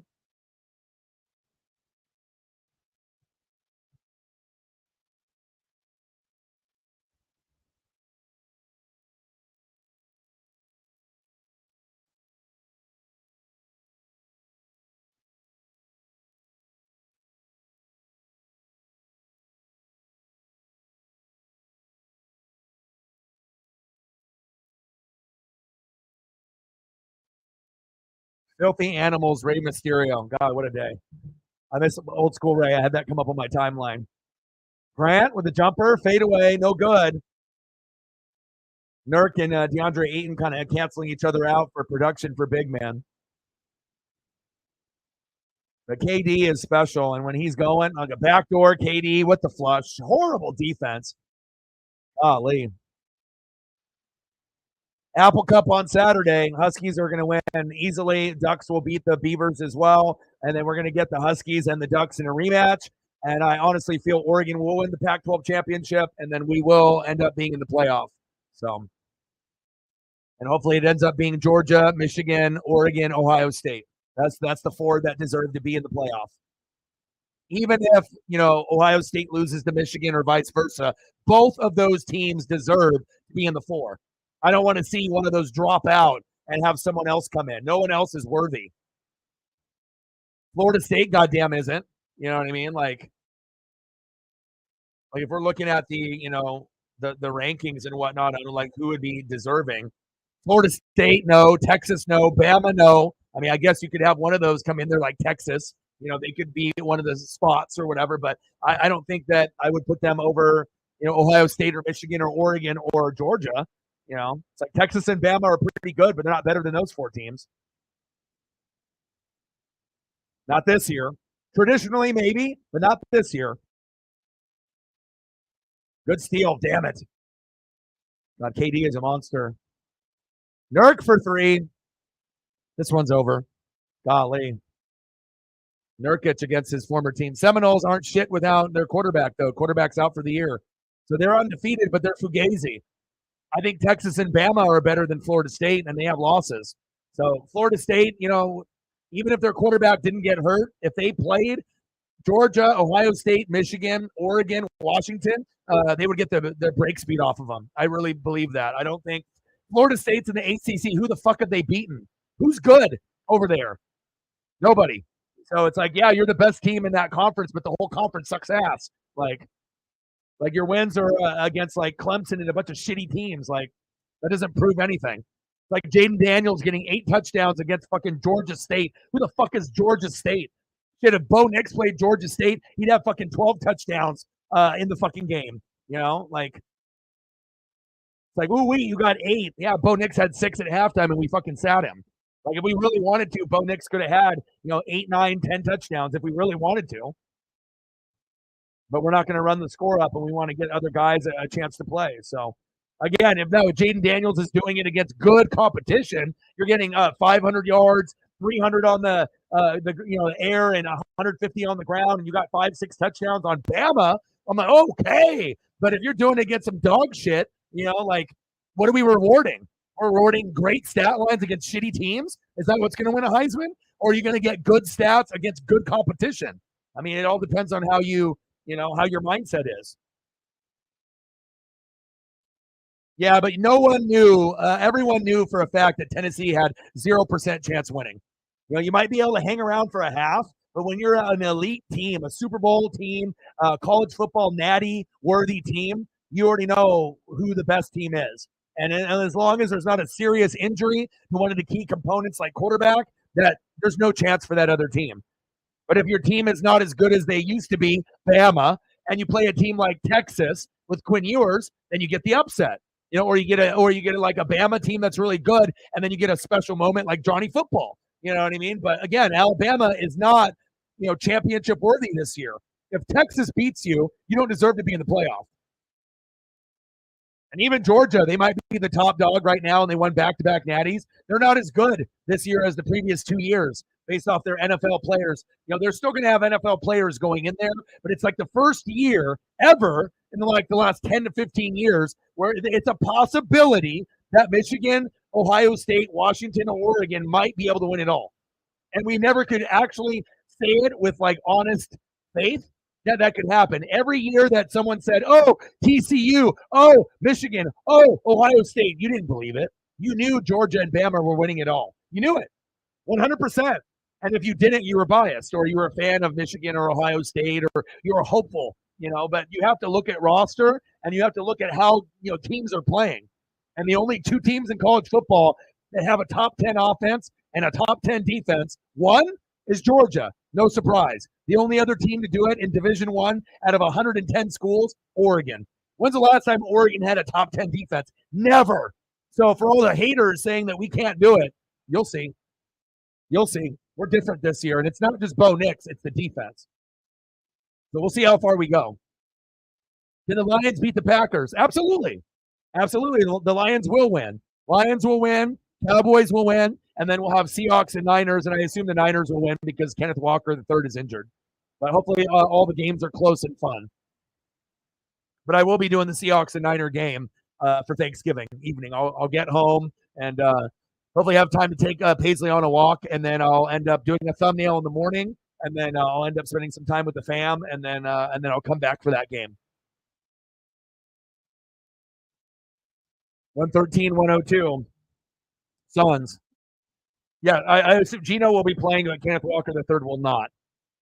So if you don't have Kenneth Walker III, you lose. I mean, you couldn't even beat the Rams, but that's a trap game. So as a Seahawks fan, if you end up playing teams like that, you could be the Niners or the Seahawks, but if you got 2 teams in the division, you can't always just overlook them. Like you could be the Eagles and you could be the Cowboys, but that doesn't mean a freak Giants or Washington Commander team can't steal a win once in a while. It happens. Like we already know Washington and the Giants are dog shit, but every once in a while they'll have a crazy performance. Like Giants beating Washington on the road with DeVito. Like what? But that's football. The Jets beating the Bills in week 1. with Whitehead getting 3 picks. It's like you never know what can happen. We know Zach Wilson is trash, and the big mistake the Jets made is that they should have let Zach Wilson go early, and they should have hung on to Mike White. Mike White is on the Dolphins' backup for Tua. That should have been the person that you kept. If you had Mike White, you'd still would be able to stay afloat with that offense. But you decided to go Zach Wilson because of the politics of him getting drafted number 2, and he's just dog shit. So, everyone thinks that their quarterback draft is going to be so amazing, and there is a chance that this upcoming draft might be some busts. We assume it's going to be the best quarterback draft in like 20, 30 years, but they said the same thing about Trevor Lawrence, Zach Wilson, Justin Fields, Mac Jones, and Trey Lance. And then how many good quarterbacks do we have out of that now? 1. And then we have another one that we hope is good in Justin Fields, but he might get dumped by the Bears for Caleb Williams. So you got one guy that's proven, Trevor Lawrence, but he's not having a good year this year. One guy that plays good here and there, but not good enough to win games, Justin Fields. And then 3 dog shit. Trey Lance injured. We don't know how good he is. Zach Wilson trash. Mac Jones trash. So, all these guys are going to be so good. Franchise. It's only been a couple years, and we literally only have 1 or 2. So that's why I'm very concerned about Caleb and Drake May, Bo Nix, Michael Penix Jr., and then maybe we'll get Shedeur Sanders and Quinn Ewers the following year, and we'll see other quarterbacks coming in. So we'll see how it all plays out, but not every quarterback's panning out. And sometimes you got to wait to get to your second team to see what you can do. So how many interceptions for Geno? That's a good question. Also, too, the Niners are going to be hurt because they have no more Talanoa Hufanga, who's one of the best safeties in the league. So the Niners' chance of getting to the Super Bowl and winning it is probably over now. Like the Eagles have an advantage now because Hufanga is out. So Hufanga is a ball hawk. So I would assume that depending on, if they're going to run heavy with Charbonnet, but I would assume the Niners will have a good chance to get 1 or 2 picks. Not more than that, though. 2 is the max. But it all depends on, how Brock Purdy plays and how Geno plays. They'll probably try to go run heavy at first, but, that D-line, how are you going to run on that? And you don't even have Kenneth Walker. It's going to be Charbonnet with the Chardonnay. So it's going to be very, very difficult for Seattle to win at Thanksgiving, even though at home. And if they start going on a slide, there is a chance that they don't make the playoffs. Like the Vikings could steal their spot. It's actually a reality. Like Dobbs plays good. Jay Jetta comes back. It's a possibility you have the Lions and the Vikings instead of the Niners and the Hawks. Like we already penciled in the Hawks to get in. It's like we already know the Eagles are in. We know that the Lions are in, right? We already know that Niners, Lions, Eagles are in. But those second place teams, the Saints will be in automatically. But who is it going to be? Cowboys, Seahawks, Vikings. Someone's going to get left out. Someone's not going to the playoffs. Is it the Vikings or is it the Seahawks? Because the Cowboys are probably going to get in. So one of those teams is going to have heartbreak. You know what I mean? So we'll see. David in the building. Dalahala. Eagles, I predicted they were going to win by 3. They did. 3 or 4. Good boy. Bang, bang, bang. Boom, boom, boom. Bang, bang. And the Chiefs dominated that game for 3 quarters. But when you're a Super Bowl caliber team, all you got to do is play good for that last 20%. And if you get lucky, sometimes that'll, scrape out a win. And that's exactly what happened. Thank you, David. Appreciate you. Let me know what you want to do for photos, and I got you. And hopefully we get a couple more goats to come through to show some love. Unless people think I can survive off $7. Is that doable as a full-time YouTube streamer, surviving off $7? Can't even get a meal at McDonald's for $7. Big facts. Appreciate you, David. One day we'll be consistently at 100 on every stream that we do. One day. Just need the right people to bankroll the channel. 93 to go.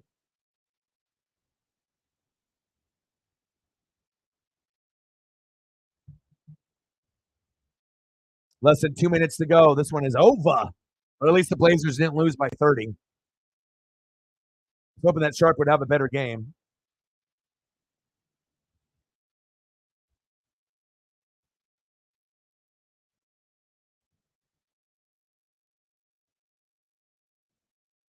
Oh, golly.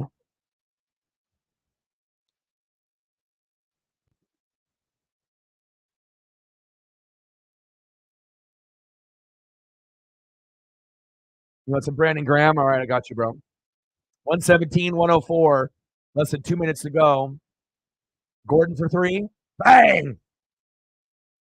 It's like you got Grayson Allen, you got Eric Gordon, you got Yusuf Nurkic, you got Booker, you got fucking Kevin Durant, and you got Bradley Beal. My goodness. Let me get you some Brandon Graham. Yeah, and I know a lot of people were predicting the Chiefs to win at home, but again, I don't go with whatever bandwagon people say. Yes, I know Mahomes is always good at home, but I have to look deeper than that. And normally in that situation with Mahomes, Chiefs are going to win that game 90% of the time. But again, I don't like the wide receiving core at all, and it was a wet, rainy game, so I thought that benefited the Eagles. And even though they got their ass kicked for 3 quarters, they got enough done in that 4th quarter to get the dub. So that was pretty sweet, man. And you're probably not going to see a repeat of the Chiefs and the Eagles in the Super Bowl. It's probably one team might be able to get back, Eagles, right? But I don't think the Chiefs. You would think they would probably be one of 2 teams that could, but maybe the Miami Dolphins get there and we get a Dolphins-Eagles Super Bowl. Or we might get a Chiefs-Eagles Super Bowl, but it's very unlikely, at least statistically speaking. I mean, even though we think that it's going to happen, when's the last time that we actually had a repeat Super Bowl? It just doesn't happen. Something's going to happen. Injuries, whoever's going to get hot and healthy at the right time. But the best team in football and has been is the Philadelphia Eagles.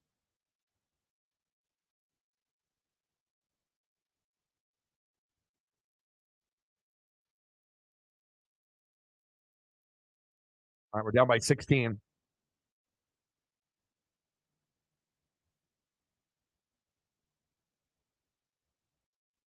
I got a crispy one too. Got you with the black uniform swag, and I'll hit you with the green.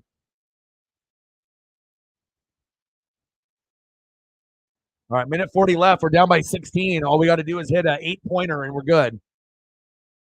Swag, swag, swag, swag. Appreciate you, bro.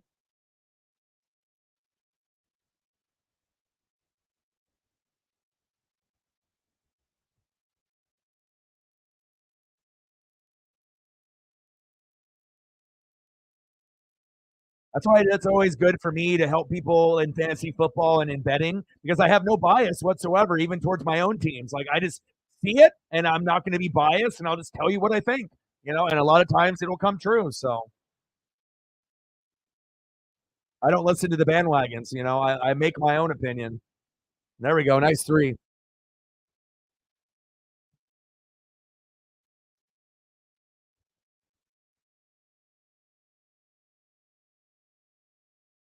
And we'll do Kraken tomorrow. Damn, Sixers lost by 3 in OT. That's tough, David. Because I figured if they would have won, you would have said something Embiid related or Sixer related. I did see that they made a big comeback, but they were kind of playing from behind the whole time. Embiid with 32 and 13, Maxey with 30. Maxey's nice, man. All right, let me give you a B, C, D, F grade on your bio. Let me look to see what you got. Let me see if it's a worthy enough.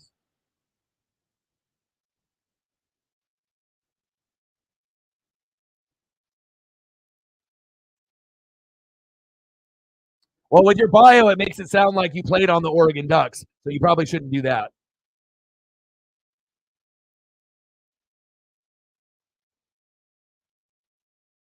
You got to put in like Oregon Ducks super fan. Otherwise you're lying to people thinking that you're a former receiver for the Ducks. So yeah, C-. You got to change it. You don't want to lie to people. It's like based off that, it makes it look like you were a former Oregon Duck wide receiver. Then people are going to be looking you up on fucking Google, and they'll be like, "You're a liar." So you got to make sure you're wording things correctly.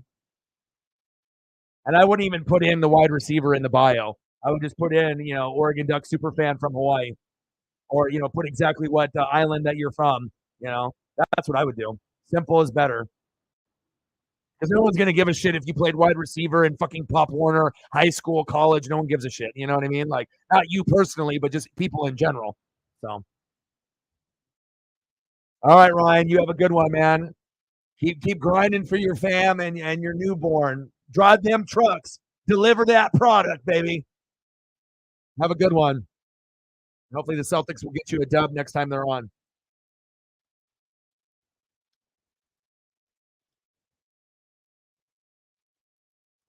And the game is over. Phoenix Suns 120, Blazers 107. But I still got like 15 seconds left of gameplay that's still here on the screen. And then let me know what you guys want to do for photos. And then I'll stay on here for just a little bit. And then I'm going to go take Paisley for a long 45-minute walk. And then we'll end up doing the Kraken. We'll do the Kraken tomorrow.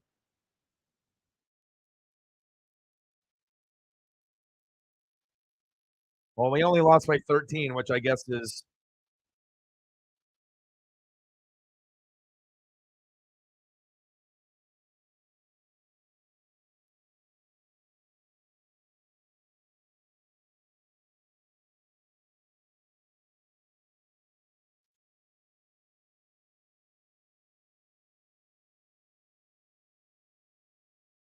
Derwin body slam. I'll get it. Hold on. Give me a sec. I gotta grade Matt's bio on Twitter here since I got him to finally. He wanted to fucking fight me for it forever.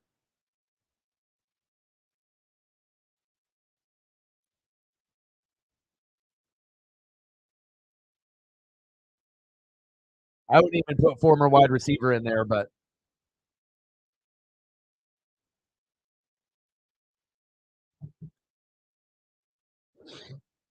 all right, let me take a look and see what I got for Derwin.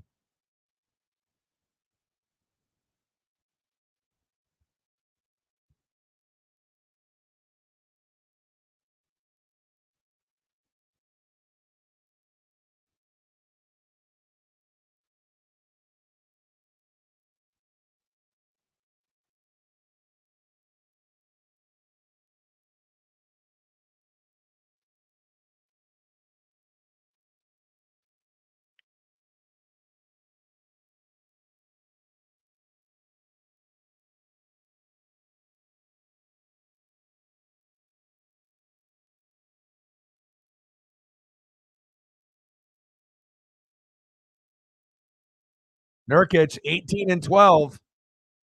Nice job, Nurk.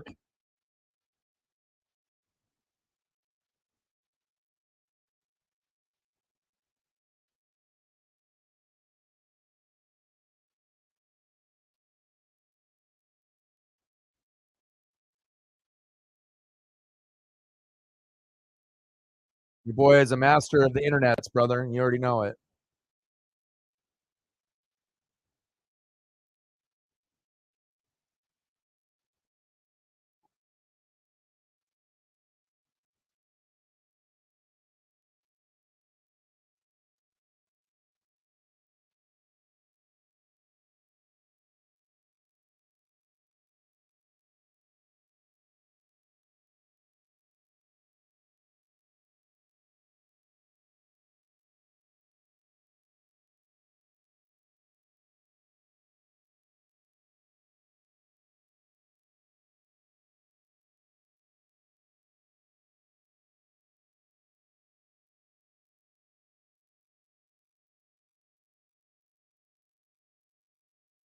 Swag, swag, swag, swag.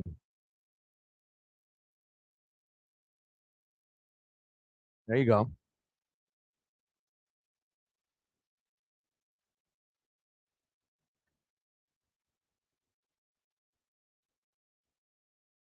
Ryan with a $5. Appreciate that.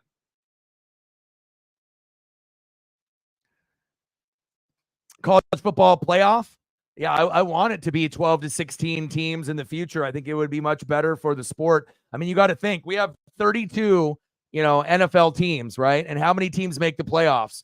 It's quite a few, right? It's like 12 to 14, depending on if they want to add that extra team in or whatnot. So how the hell are we going to have over 100 Division I and then we only have 4? Like, what's the common sense in that, And they're only about money anyways. So let's have more games being played at the end. More money for the schools to rip everyone off with, right?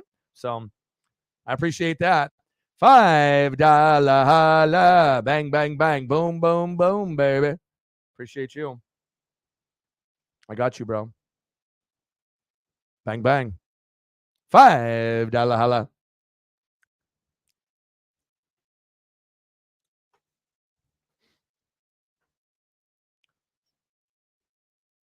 Oh, it's all good. I'm probably going to be dipping out of here pretty soon, though. Like I said, if we had more, like a dono train going and whatnot, and like I said, I'll throw up a few more photos up here for you. But again, I'm going to make sure I spend some time with Paisley. It's like I got to make sure that she gets the 2 hours of walking in every day. Like I said, if you love something, or someone, you got to make sure you're putting in that maximum effort, and it's good for my mental health too.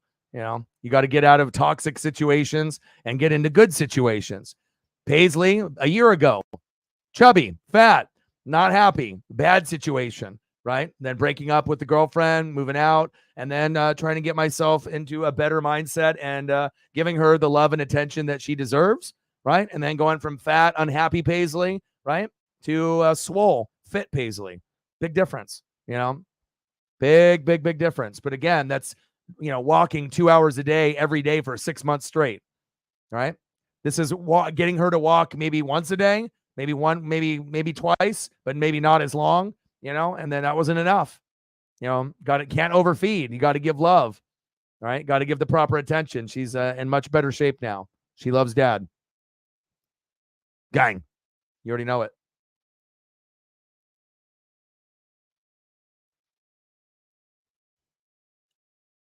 The body slam was mean. Anything else that you want to be able to see? Because I'm going to probably take off here in just a couple minutes. So anything else you want to see, David Goldstein, Ryan, for you guys that donated, let me know. And like I said, I can throw up a couple more, and then I'll probably be ending the stream here in the next probably 5 to 10 minutes, and then we'll call it a day. You let me know. Unless you feel that you're good, and then we can end the stream. But if there's anything that you want to see, I mean, like I said, I don't mind.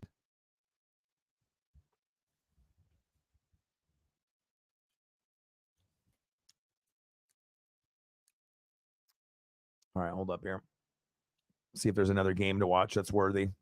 What else do we got? Only Jazz and Lakers. I guess I'm watching that for a couple minutes then. All right. I'll throw up a couple Charger photos for you if you want.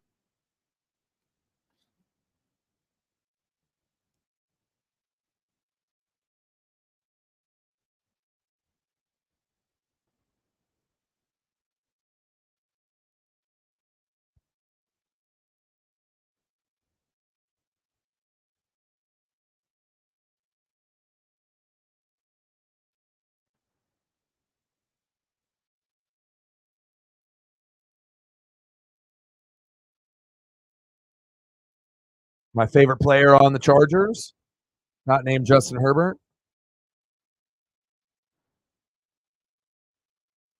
And might actually help me win a fantasy championship this year. Amon-Ra St. Brown is great. Jay Jetta, when he comes back, will be great. Mike Evans has been great, but man, Keenan Allen has had a breakout year this year, and I'm so happy that I invested in him and I believed in him, and it's awesome that it panned out. I figured it would, and he's even exceeded expectations this year based off what he's been doing in games.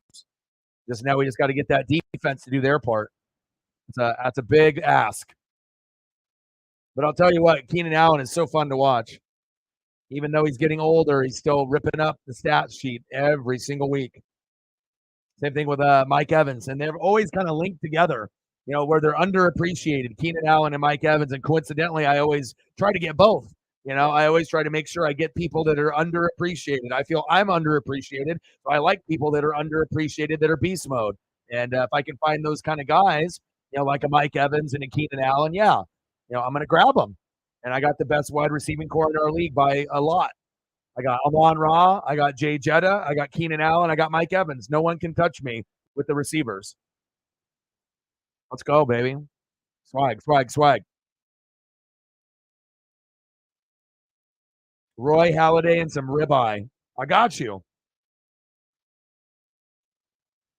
All right. I'll help you, and I'll check your shit out here real too. Hold up.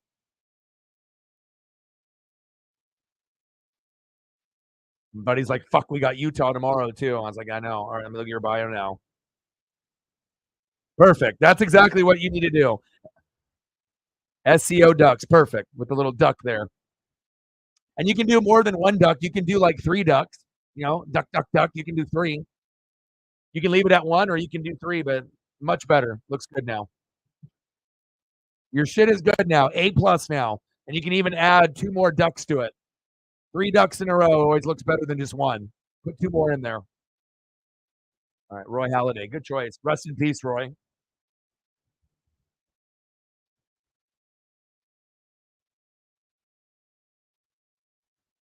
That's why yeah, it's very beneficial to be like a super fan, of like everything, because that way, with the amount of reading and film study that I do, like I feel I can pretty much vibe with anybody. There's nobody that I can't vibe with, because like I said, I watch and read enough where I'm not going to be like clueless, which a lot of YouTube streamers are. They pretend that they know shit, but they fucking don't, or they just copy other people.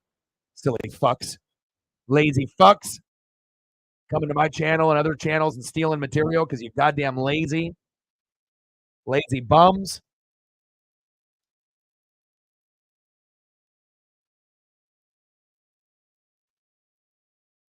Good choice with the Roy Halladay and then the ribeye. I like it.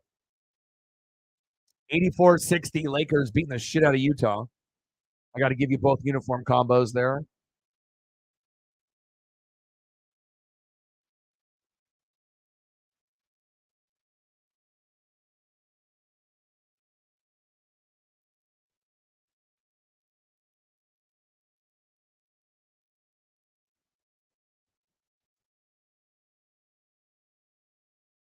I got to get you like a side close-up profile too.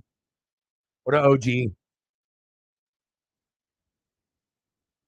And I got to hit you with the spinning logo. It's just little subtle details with me, if you notice. Like I'm always making sure to go above and beyond. I mean, like I could always throw up a picture and not do the spinning logo, but with the spinning logo, it takes it, to another level. It's like that. It's like showing that love and appreciation, not only for you guys but for sports.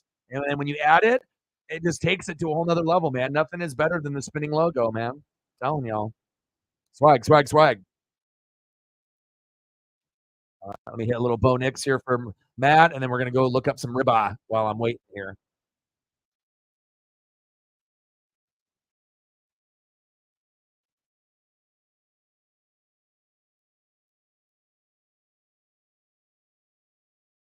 Well, in NFL history, it's Mike Evans because he's been able to hit 1,000 yards every fucking year that he's been in the league, even with shitty quarterbacks like Jameis Winston, right? But Keenan, has been very, very good. He's a Hall of Famer just like Mike Evans, and a lot of time they're going to be considered 5th, 6th, 7th, 8th. Like they never get considered like top 3, top 4. Everyone always has, Tyreek, Devontae Adams, Jay Jetta, Jamar Chase. Like they never get top 4, but it's always like 5, 6, 7. And now we got guys like Amon Ra, Garrett Wilson once he has Aaron Rodgers, right? But still, if you're considered 5, 6, 7, that's still fucking good. If what people want to hate on Keenan Allen or if they want to hate on Mike Evans, fine. By the time they retire and you look at their stat line, people will be like, holy shit, they were much better than we thought, like originally. And like I usually try to grab them as often as I can in fantasy. So you could argue Keenan Allen's the best route runner in football. He's usually top 2 every year. I mean, there's other guys that you say, but consistently every year, he's in the top 5, and I'm not sure if you can say that about anybody else every single year.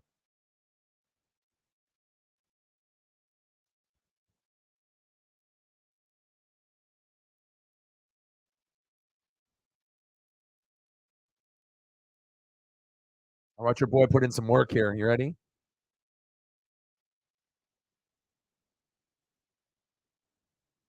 What you doing? Grilling and chilling, huh? What you doing? Grilling and chilling. Bo Nix, swag.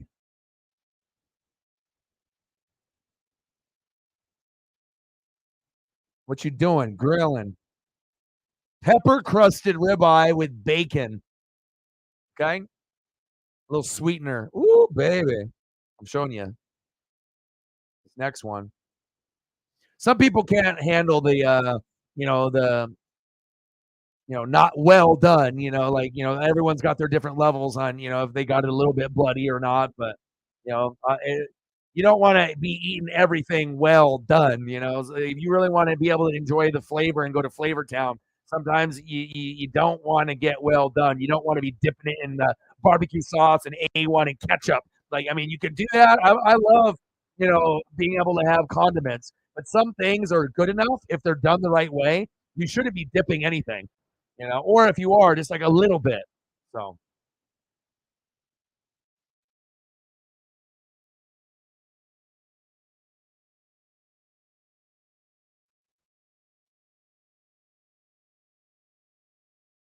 yeah, damn, these ribeyes looking hella good. Like good quality, steaks and ribeyes and T-bones and HD and 4K. Golly, it's good for the mental health, and it'll give you ideas of like maybe what I want to do. Like once you get home with family, maybe go to the grocery store, and then plan a meal, just for you. All the hard work, all the driving, missing your kid, missing your woman, and like being able to, anytime you take the time to go out of your way to do something special, either to make it yourself or to pick something up, it definitely will carry over into the rest of your week. Big facts.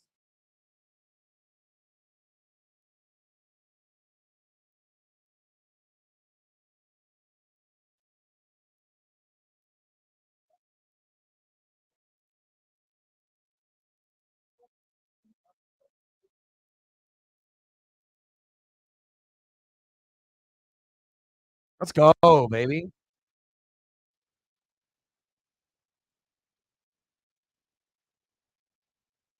You don't need to do that. I have a link that I can give you, and then you can watch, all the games. So hit me, like I said, if you hit me with a message on like Instagram or Twitter, I can send you the link, and then you don't have to do that. And that'll save you some money.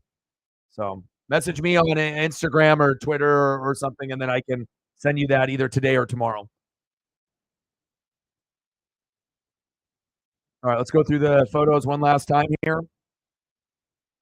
Delicious, delicious food, and your boy's got to go exercise and imagine eating this one day. But